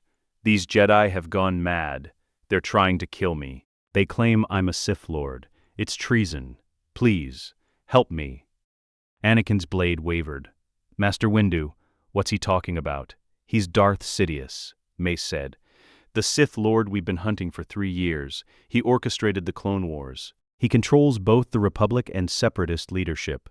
He commissioned the clone army through murdered Jedi Master Sifo Dyas. Every clone trooper has an inhibitor chip implanted in their brain designed to force them to execute us on command. That's insane. It's verified. Medical evidence, testimony from Darth Maul, financial records proving Palpatine commissioned the clones through murdered Jedi Master Sifo Dyas. Mace's voice was hard, absolute. He just killed Kolar, Teen, and Fisto. He murdered them with a lightsaber and Force lightning. The mask is off, Skywalker. This is what's been controlling the Republic for 13 years. Anakin looked at Palpatine, the man who'd guided him since he was 9, who'd offered counsel when the Council doubted him, who'd promised power when the Jedi preached restraint. His eyes were yellow. His face was twisted with something that looked like age and corruption. Chancellor? Anakin's voice broke. Tell me it's not true. Palpatine's expression shifted. The weakness vanished. The desperation became cold calculation. Would it matter if it were? What? The office went silent, except for Mace's breathing and the hum of active lightsabers. I don't understand, Anakin said. Of course you don't. You're too busy clinging to Jedi dogma to see what's directly in front of you. Palpatine stood. Slowly, Mace's blade tracked him but didn't strike. I've watched you for 10 years, watched you fight for a republic that fears you, for a Jedi Order that restricts you, for masters who doubt your every decision. And despite all of that, you're still the most powerful Force user alive. Do you know why? Because of training, because of discipline, because you're willing to do what others won't. Palpatine gestured to Mace. They preach balance, serenity, detachment. They tell you power is dangerous. That emotion is weakness. That attachment leads to suffering. Meanwhile, they send you to war. They ask you to kill for the Republic while pretending killing doesn't stain your soul. They're hypocrites, Anakin. All of them. We're not the ones who engineered a galactic war to accumulate power. No, you're just the ones who fought in it without asking why. Palpatine's eyes fixed on Anakin. I created the Clone Wars. I manipulated both sides. I orchestrated every battle, every campaign, every atrocity. But I did it with purpose, to forge a stronger galaxy, to eliminate corruption, to create order from chaos. The Jedi wanted to maintain a broken system. I wanted to replace it. By becoming a dictator, Mace said. By becoming what the galaxy needs, a leader with the strength to make hard choices, someone willing to sacrifice the few to save the many. Palpatine stepped closer to Anakin. Mace's blade rose in warning. Tell me, Anakin, if you had the power to save Padme from death, would you use it, even if the Jedi forbade it? Even if it required dark side knowledge? Anakin's face went white. How do you know about... I know everything. Your nightmares, your visions of her dying in childbirth, your desperation to save her. The Jedi can't help you. They'll tell you to let go, to accept loss, to trust in the Force. But I can teach you to prevent death, to use the dark side to save the woman you love. All you have to do is choose. He's manipulating you, Skywalker. Everything he's saying is designed to exploit your attachments. Don't listen. Why not? Palpatine smiled. Because the great Mace Windu knows better? Because the Jedi Council has your best interests at heart? They asked you to spy on me, to betray my trust, to violate the principles they claim to hold sacred. They used you, Anakin, just like they use every Padawan who's powerful enough to win their wars but not wise enough to question their hypocrisy. Anakin's hands were shaking. His lightsaber trembled. You killed 3 Jedi Masters. I defended myself against assassins who broke into my office without trial or due process. They came here to murder me based on accusations from a Sith Lord and conspiracy theories about clone programming. No investigation, no Senate hearing, just execution disguised as justice. The Senate authorized Order 65, Mace said. The Security Council declared you unfit for command. This is legal detention. The Security Council conspired with Jedi to overthrow the elected Supreme Chancellor. That's the textbook definition of a coup. Palpatine's voice hardened. And you're asking Anakin to help you complete it. To kill an unarmed man who's already defeated. To commit murder because you're too afraid to let the Republic's legal system decide my fate. Mace's blade didn't waver. You're not unarmed. You're a Sith Lord. I'm a man on his knees with a lightsaber at his throat. Kill me and you prove every accusation I've made against the Jedi. That you're not peacekeepers, you're warriors who execute anyone who threatens your power. Anakin looked between them. Mace, rigid and certain. Palpatine, bleeding and calculating. 3 Jedi corpses on the floor. Commander Fox dying against the wall. The office destroyed by a battle that should never have happened. Master Windu, Anakin said slowly. Lower your blade. We'll arrest him. Bring him to trial. Let the Senate decide. He's too dangerous to be kept alive. He's unarmed and defeated. We can't execute him in cold blood. That's not the Jedi way. The Jedi way failed the moment 3 masters died in 15 seconds. Mace's voice was ice. I've seen this timeline's future through Ahsoka Tano's eyes. I know what happens if we hesitate. Palpatine escapes. You fall. The Jedi die. I won't allow that. Ahsoka? Anakin's blade lowered slightly. What does she have to do with this? She traveled through the world between worlds. Came back from a future where you become Darth Vader. Where you help Palpatine exterminate the Jedi Order. Where you burn on Mustafar after Obi-Wan cuts you down. Mace's eyes were hard. She told me you betray us. That you choose Palpatine over the Order. Because he promises power to save Padme. She told me to kill him before you arrive. I'm ending this now. The blade descended. Anakin moved, not thinking, reacting. His lightsaber swept up. Blue met purple. The blades locked. Mace's eyes widened. Skywalker, what are you doing? I won't let you murder him without trial. He'll destroy everything if you stop me. Then, we do it legally. We arrest him. We let the Republic decide. We don't become executioners because we're afraid of the future. Palpatine watched from the floor, yellow eyes gleaming, smile growing. This was the moment he'd engineered for 10 years. Anakin Skywalker choosing instinct over order, emotion over dogma. The boy who couldn't let go, choosing to hold on even when it damned him. Mace broke the lock, stepped back. His blade stayed ignited. You're making a mistake. Maybe, but it's my mistake to make. No. Mace's voice was quiet, grieving. It's the galaxy's mistake to suffer. Move aside, Skywalker. I'm finishing this. He attacked. Not at Palpatine, at Anakin. Vapid strikes meant to disable, to disarm, to remove the obstacle between him and the Sith Lord. The purple blade was a hurricane of controlled aggression. Anakin blocked. Form V, Gem So. Power versus precision. His style was aggressive but defensive. Meant to outlast, to wait for openings. He pressed, advanced. Used Anakin's hesitation against him. I don't want to fight you, Master. Then don't. Step aside and let me save the Order. By becoming a murderer? By doing what's necessary. Mace's blade came down overhead. Anakin blocked. The impact drove him back. Ahsoka told me the future. Told me you fall. Told me you kill younglings in the temple. Told me you choke Padme on Mustafar. If I let Palpatine live, all of that happens. It doesn't have to. It will. Because you're too attached to see clearly, too desperate to save one person at the cost of everyone else. Mace's strikes came faster. I respected you, Skywalker, saw your potential, believed you might be the chosen one. But potential means nothing if you refuse to make hard choices. Anakin gave ground, not from lack of skill, from lack of will. He didn't want this fight, didn't want to raise his blade against a Jedi Master. But Mace wasn't giving him a choice. Stand down, Anakin said. Make me. The office door exploded inward. White robes, white lightsabers. Ahsoka Tano stepped through with her older self's face and her veteran's eyes. Young Ahsoka followed. Behind them, Rex and a squad from the 332nd aimed rifles at everyone.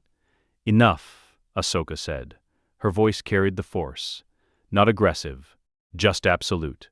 Both of you, stop. Mace and Anakin froze. Blades still locked, breathing hard. Anakin stared. Snips? Hello, Sky Guy. Ahsoka moved into the office, stepped over Agan Kolar's body without looking down. Mace, lower your blade. You can't kill him yet. He's too dangerous to... He's also the linchpin of Separatist control. Execute him now and the Separatist military loses coordination. They might surrender. They might fracture. They might elect new leadership and prosecute the war for another 5 years. We don't know. Ahsoka stopped between Mace and Palpatine. Arrest him. Let him stand trial. Let the galaxy see what he is. That's how you win permanently. Mace's blade didn't lower. And if he escapes during trial, then I'll kill him myself. Ashoka's white sabers ignited. But we do this legally, publicly. We prove the Jedi aren't staging a coup. We prove Palpatine is Sidious through testimony and evidence. We let the Republic save itself instead of having salvation forced on it. Palpatine laughed. Bitter, raw. The Togruta from the future. How quaint. Come to save your precious master from his own darkness. Ahsoka looked at him. Really looked. Saw the man who'd groomed Anakin, who'd destroyed her order, who'd created the Empire and burned the galaxy for 2 decades. No, she said quietly. I came to watch you lose everything, just like you made me lose everything. Fair trade. Rex and his squad moved forward. Stun cuffs ready, force suppression binders designed for force-sensitive prisoners. Palpatine didn't resist, didn't fight, just smiled as they restrained him. You think this changes anything? Palpatine's voice was calm, almost amused. The Republic is already fractured. The clone army is fighting itself. Jedi across the galaxy are being executed by their own troops. Order 65 was too late. Order 66 is already active in half the battalions. You've accomplished nothing except watching the galaxy burn in real time. Then we'll rebuild from the ashes, Ahsoka said. Without you. Rex hauled Palpatine to his feet. The former Chancellor looked at Anakin. Yellow eyes meeting blue. Remember this moment, young Skywalker. Remember that you chose them.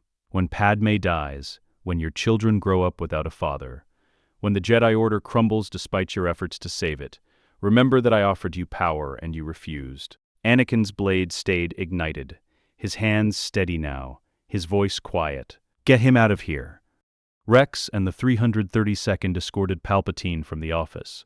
The Sith Lord walked without resistance, dignified, defeated, but not broken. Mace deactivated his lightsaber. You know what you've done, Skywalker? Stopped you from committing murder, protected a Sith Lord from justice, ensured he faces trial instead of execution. Anakin's voice was harder than it had been. We're Jedi. We don't kill prisoners. We kill enemies when keeping them alive endangers everyone. We're sworn to protect.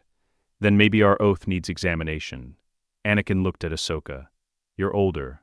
You came from the future. Is he right? Do I fall if Palpatine lives? Ahsoka met his eyes, saw the boy she'd trained beside, the man he'd become, the monster he'd almost turned into. In my timeline, you fell before Palpatine was ever arrested. You chose power because you were terrified of loss. You became Darth Vader because you couldn't accept that some things are beyond your control. She stepped closer. But that timeline is gone. This one is different. You chose differently. That's what matters. He said Padme dies, that my children grow up without a father, that the Order crumbles. Palpatine is a liar. He manipulates through fear, through what-ifs and maybes. Ahsoka's voice softened. Go to Padme. Tell her the truth. About the visions. About Palpatine. About everything. Stop trying to save her alone. Let her help carry the weight. That's how you avoid falling. Anakin nodded slowly. Deactivated his lightsaber. What happens now? Now we clean up the mess, Mace said. His voice was tired. The clone army is fighting itself. Jedi are dying across the galaxy. We need to broadcast that Palpatine is arrested, that Order 66 was illegal, that Order 65 is the legitimate command. We need to stop clones from killing each other before the Republic has no military left. Young Ahsoka's comlink activated. Multiple frequencies. Panicked voices. Gree is down. Repeat. Commander Gree is KIA. Cody refusing orders. 212th is fractured. Bly executed General Secura. Responding units engaged. The reports came faster than they could process. Jedi dead. Clones dead. Battalions splitting. The Grand Army tearing itself apart, as two contradictory orders screamed through 3 million inhibitor chips.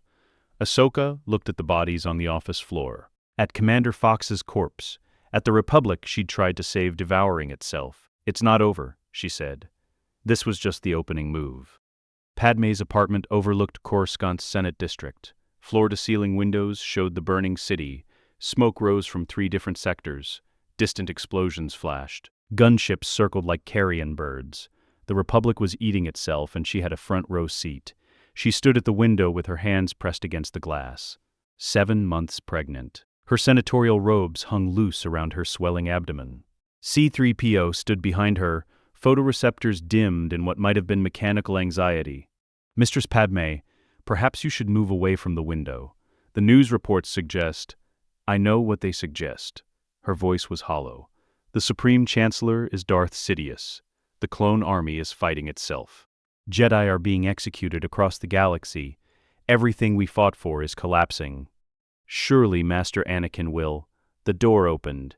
Anakin entered. His robes were scorched. His face was pale. He looked like someone who'd watched the world end and couldn't process what came next. Padmé turned. "Ani." He crossed the room in 3 strides, wrapped his arms around her, buried his face in her hair. His hands shook. His breathing was ragged. "I almost lost everything," he whispered. "I almost chose wrong." She held him, let him breathe, let the moment settle. C-3PO quietly excused himself to the other room. "Tell me what happened." Anakin pulled back, looked at her face, her eyes. The woman he loved more than the Force itself. "Palpatine is Darth Sidious. Everything he told me was lies. He manipulated the Clone Wars, created both sides, engineered the conflict specifically to destroy the Jedi and declare himself Emperor. Mace was right. The Council was right. I was blind. Ani, he knew about us, about the pregnancy. He's known for months, maybe years. He dangled power in front of me, promised me the ability to save you from death, told me the dark side could prevent your visions from coming true." His voice cracked. "I almost believed him, almost chose him over the Jedi. Mace was going to kill him, and I stopped it. I defended the man who's been grooming me since I was 9 years old." Padmé guided him to the couch, sat beside him, took his hands in hers. "But you didn't choose him. Only because Ahsoka arrived.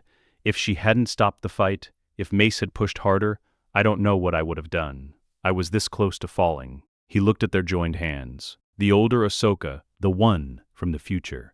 She told Mace I become Darth Vader, that I help Palpatine exterminate the Jedi, that I choke you on Mustafar, that our children grow up without knowing me because I become a monster." Padmé's breath caught. "Children, plural? Twins. She said we have twins, Luke and Leia. In the future she came from, you died and they grew up separately, never knowing each other." His hands tightened on hers. "I've been having nightmares, visions of you dying in childbirth. I see you screaming, see the medical droids failing, see myself alone with 2 infants and no idea how to save any of you. It's why I was vulnerable, why Palpatine could manipulate me. I'm terrified, Padmé, terrified of losing you the way I lost my mother." She cupped his face, made him look at her. "I'm not dying. You don't know that. Neither do you. Visions show possibilities, not certainties. The future is always in motion." Her voice was firm, steady. The senator who'd negotiated peace treaties and stared down separatist leaders without flinching. "You can't save me by clinging to dark side promises. You can't prevent loss through power. You save me by being here, by letting me help carry the fear, by not trying to control something that's beyond anyone's control. What if it's not enough? Then we face it together. But you don't become a monster trying to prevent a future that might not happen." She placed his hand on her stomach. "They're alive, Ani. Right now. In this moment. Focus on that instead of what might go wrong." He felt the movement beneath his palm.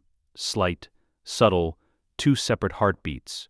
2 lives he helped create. 2 futures that depended on him not falling.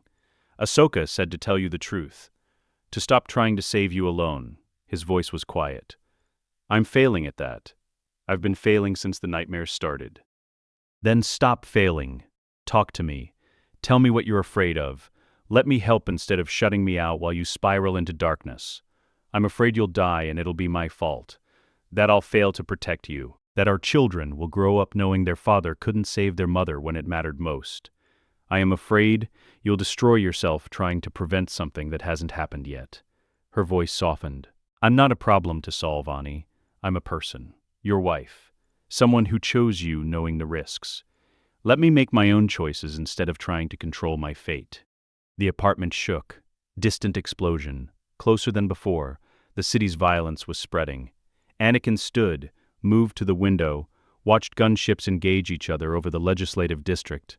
Clone shooting clone. Republic forces tearing themselves apart. The galaxy is burning, and I helped start the fire. I defended Palpatine when Mace was right. Stopped the arrest when I should have stepped aside. How many Jedi died because I hesitated?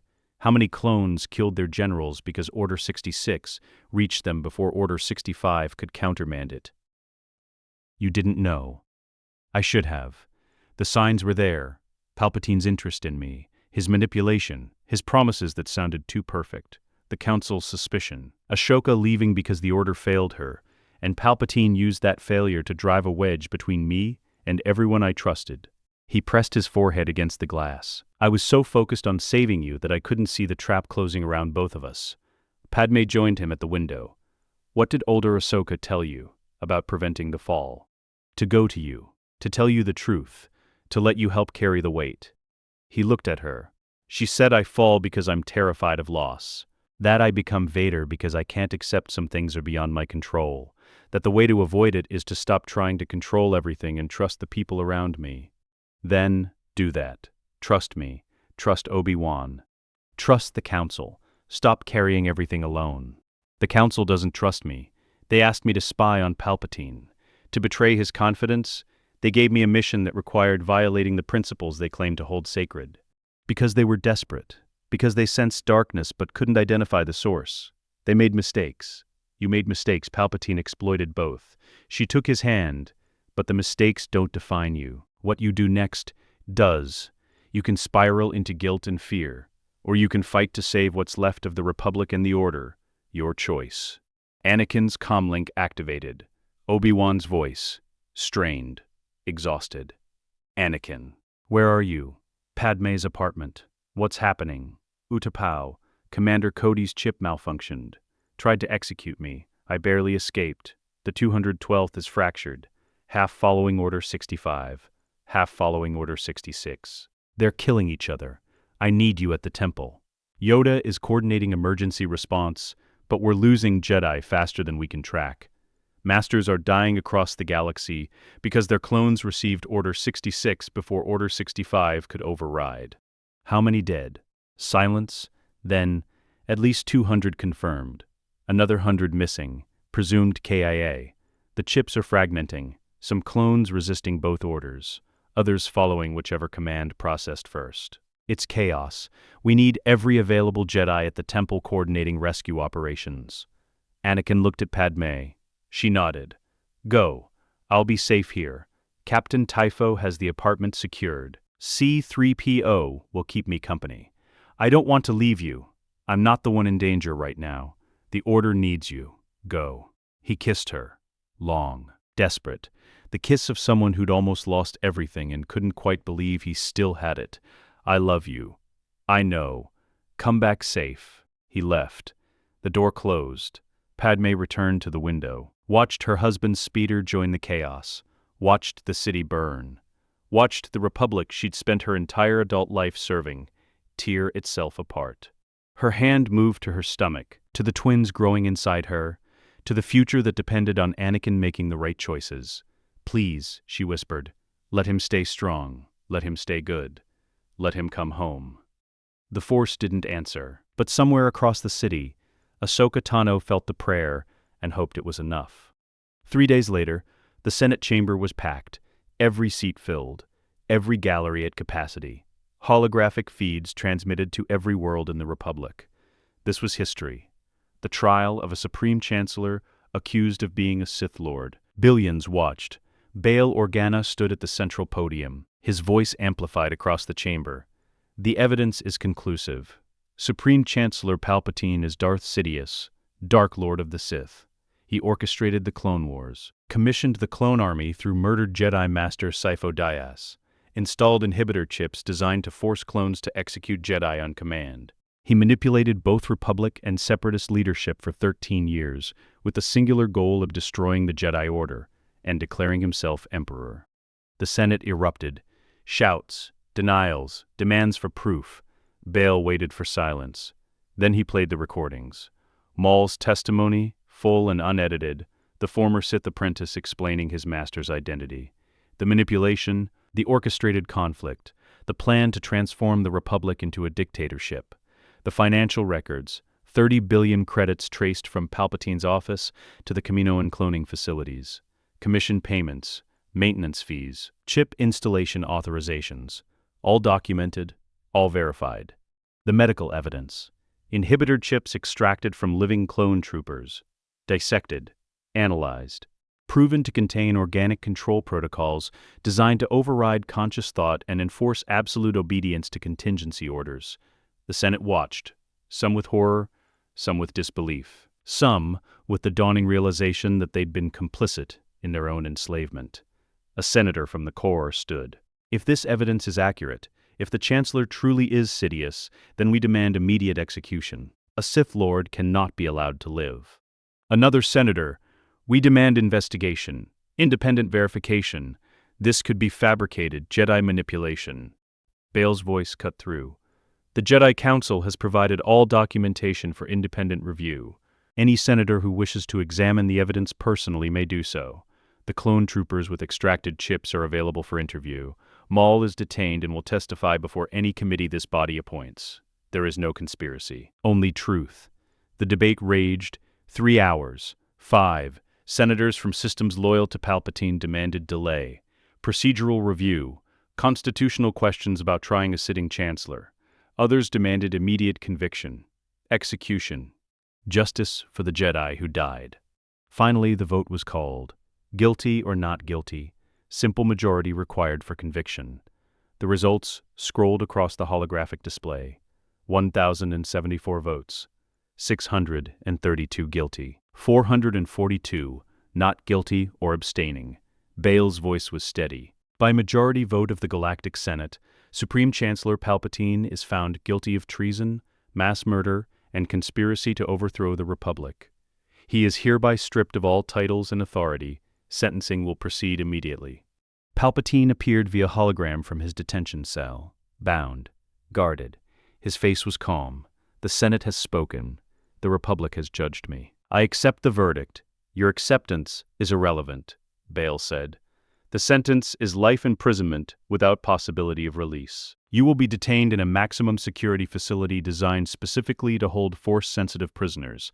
All contact with the outside will be prohibited. All appeals are denied. This is the judgment of the Republic you sought to destroy. Palpatine's smile was thin. History will judge whether I was the Republic's destroyer or its would-be savior. Time will tell which of us was right. The transmission ended. The Senate dissolved into chaos again. Some senators celebrating, others protesting. The 400 who voted not guilty suddenly realizing they'd backed the losing side and trying to distance themselves from the verdict. Ahsoka watched from the Jedi Council's observation box. Young Ahsoka beside her, Anakin on her other side. It's over, young Ahsoka said. He's convicted, imprisoned. The Sith are defeated. Ahsoka corrected. The dark side still exists. Another will rise eventually. The rule of two means somewhere there might be another apprentice, or someone who'll discover Sith teachings and start again. This bought time, not victory. Anakin leaned forward. What about the Separatists? Count Dooku is dead. Palpatine is imprisoned. Who leads them now? No one unified. The Separatist Council will fragment. Some systems will negotiate peace. Others will continue fighting. The war doesn't end today. Ahsoka stood. But it ends eventually. Without Sith coordination, without manufactured crisis, the Republic can actually negotiate instead of being manipulated into perpetual conflict. They left the observation box, walked through temple corridors quieter than they'd been in years. The war had shifted, not ended, just changed shape. The medical bay was full. Clone troopers in various states of consciousness, some recovering from chip removal surgery, others waiting their turn, some detained because their chips had fully activated Order 66 and they'd murdered their Jedi commanders before anyone could stop them. Rex walked between beds, checking on his brothers, offering words, presence, understanding. He stopped at Commander Cody's bed. The 212th commander was awake, bandages wrapped around his head. His eyes were bloodshot, haunted. Rex, Cody, how are you feeling? Like someone cut part of my brain out. Which, I guess they did. Cody's voice was hoarse. I tried to kill General Kenobi, put a rifle to his back. Pulled the trigger, the chip was screaming at me to execute him, and I couldn't stop. Couldn't fight it, just watched my hands betray everything I believed. But you didn't kill him. The chip malfunctioned, the conflicting orders corrupted the signal. You had just enough hesitation for Obi-Wan to escape. Doesn't change what I tried to do. Rex sat on the edge of the bed. You think you're the only one? Bly executed General Secura. Neo shot down General Plo. Bakara killed General Mundi. Half the Gar turned on their Jedi before Order 65 could override. The difference between you and them is you got lucky. Your chip broke at the right moment. That's not virtue. That's chance. Then what do we do? How do we live with this? Same way we live with everything else. One day at a time. Remove the chips. Free the brothers who are left. Build something better than what we were designed to be. Rex looked across the medical bay at dozens of clones in identical beds. We were made to be weapons. Now we get to choose what we become. That's worth something. Cody nodded slowly. General Kenobi came to see me, before the surgery, said he forgave me, that he understood it wasn't my choice, that when I recovered he wanted me back commanding the 212th. His voice cracked. How does he forgive that? How does any of them forgive us? Because they're Jedi, because they understand manipulation, because they know we're victims same as them. Rex stood. Chips out now. You're free. What you do with that freedom is up to you. He moved to the next bed, and the next, offering the same words, the same presence, the same understanding. In the original timeline, the 501st had followed Order 66, had marched into the temple with Vader and murdered everyone inside. Rex had spent 15 years carrying that guilt, even though it never happened in this timeline. Now he could prevent it, could save his brothers from becoming the thing he'd escaped. That was enough. 5 years later, the Jedi Temple stood against Coruscant's afternoon sky the same way it had for 1,000 years. Stone and purpose. Permanence in a galaxy that had almost burned. But the interior had changed. The council chamber no longer held 12 seats arranged in rigid hierarchy. Now it held 20 chairs in a circle. Masters. Knights. Even 2 Padawans who'd earned their place through merit instead of rank. Ahsoka Tano sat in one of those chairs. Not the older version. The woman who'd stayed. Who'd rebuilt the Order from the inside instead of watching it crumble from the outside. Her montrals had grown longer. Her face carried new scars earned through 5 years of hunting down Palpatine's remaining loyalists. She wore Jedi robes again. Not because she'd rejoined the Order. Because the Order had changed enough to deserve her return. Obi-Wan Kenobi sat across from her. Gray touched his temples now. He'd aged 5 years, in what felt like 20. The weight of losing so many Jedi during the split between Order 65 and Order 66 had carved lines into his face that meditation couldn't smooth. The Separatist Council has accepted our terms, Obi-Wan said. Final treaty signatures are scheduled for next week on Naboo. Senator Amidala will preside. After 5 years of negotiations, the Clone Wars officially end. Plo Koon spoke from his seat. What about systems that refuse to sign? The Outer Rim holdouts. No central leadership. No coordinated military. Individual pirate kingdoms.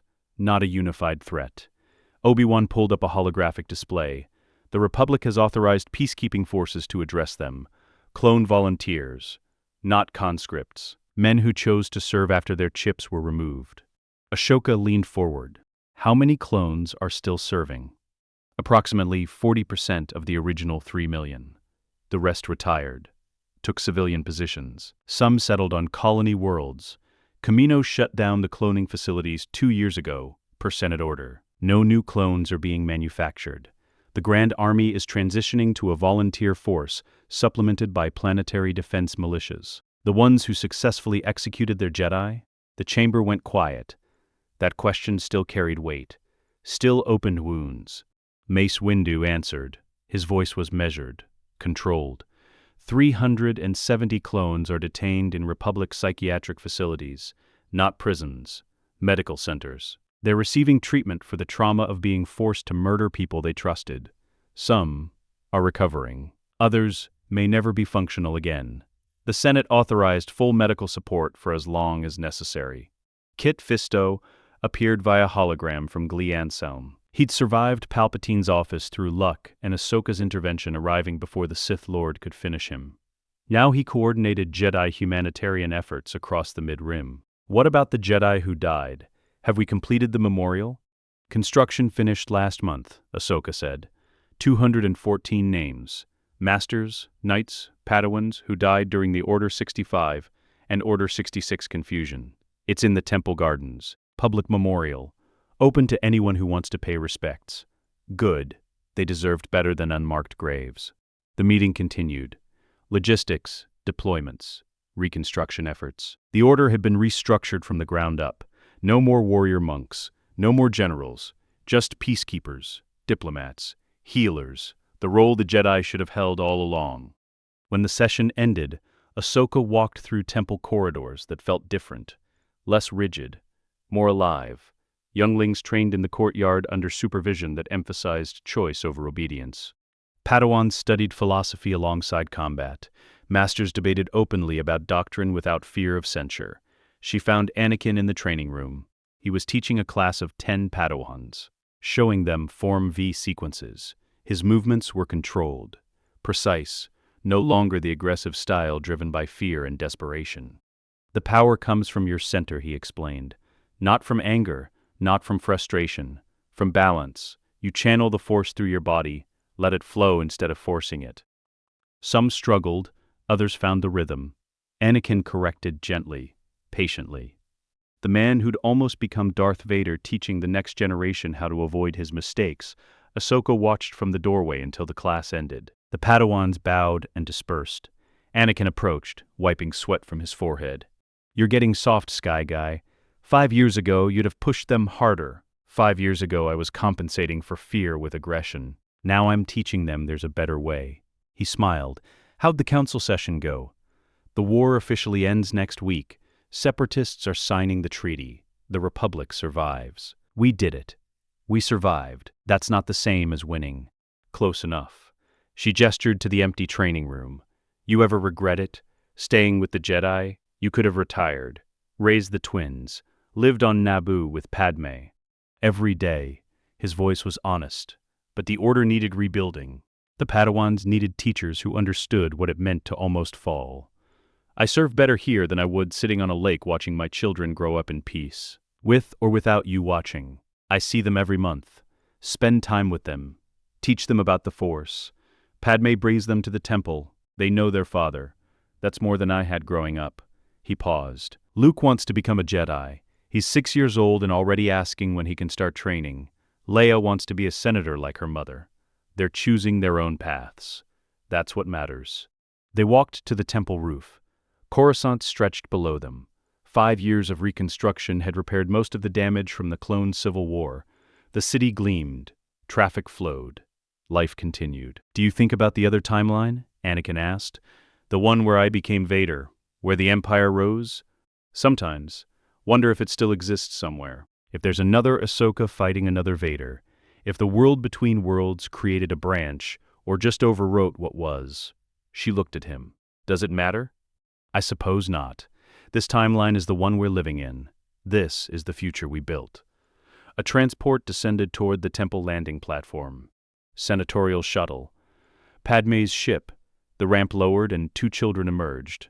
A boy and a girl. 6 years old. Identical blonde hair. Different eyes. Luke's were blue like his father's. Leia's were brown like her mother's. They saw Anakin and ran. He knelt and caught them both. Lifted them. Spun them. The laughter was pure, uncomplicated.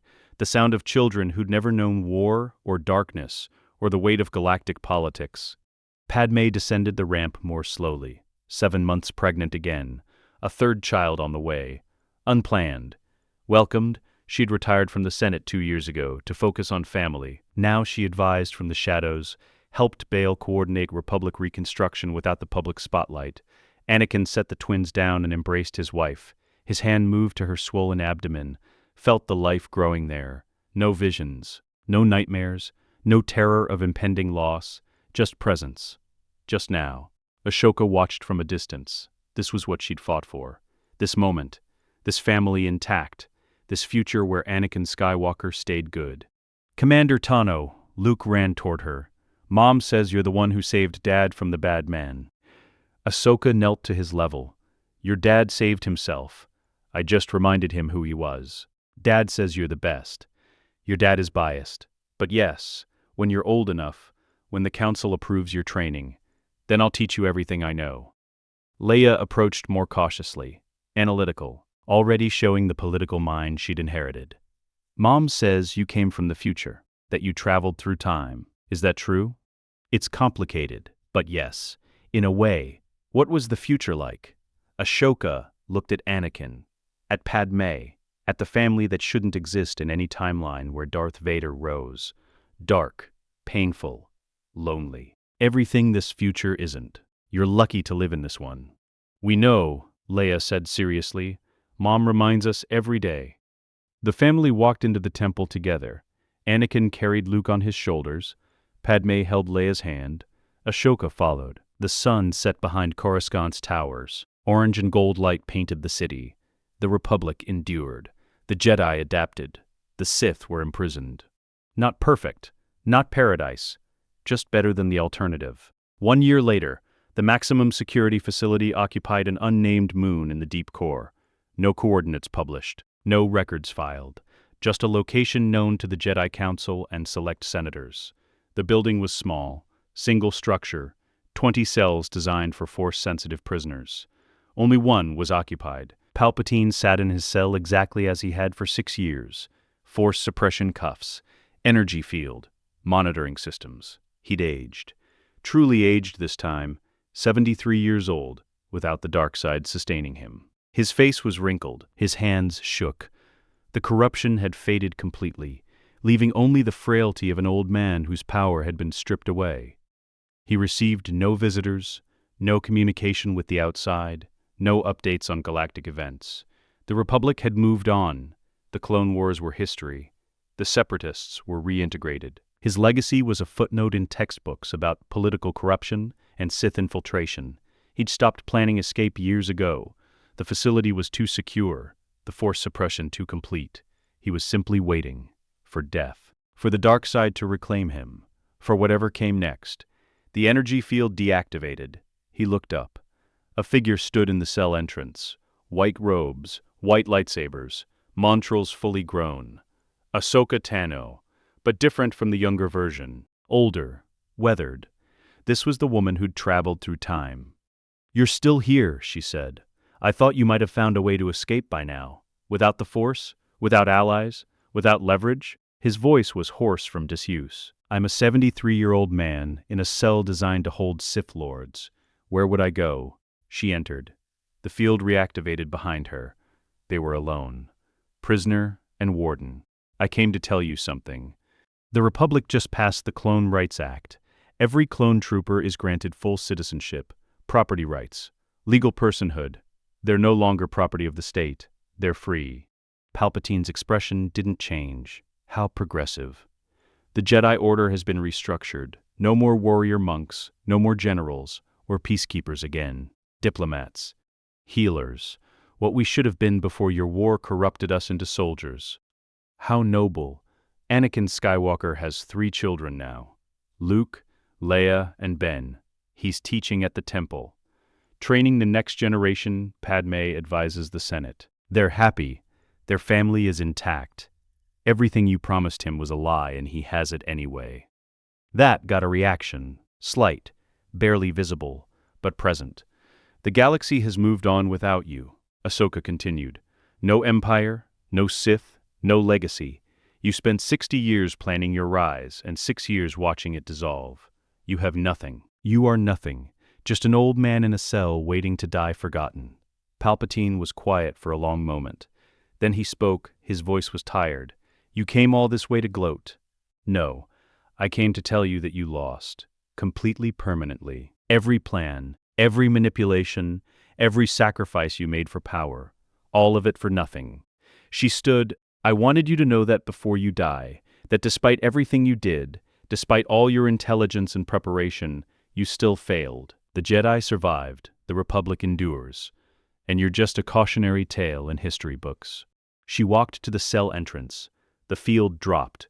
She stepped through, turned back one last time. Goodbye, Sidious. May the Force forget you. The field reactivated.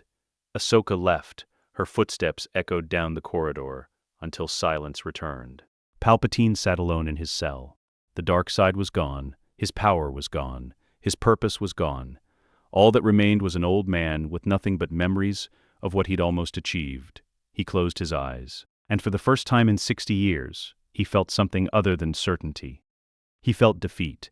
The world between worlds existed outside of time, a realm of doorways and possibility. Ahsoka Tano stood before a portal, showing her own era, her own timeline, the future she'd left to change the past. Morai circled overhead. The converse presence meant the daughter was watching, approving, understanding.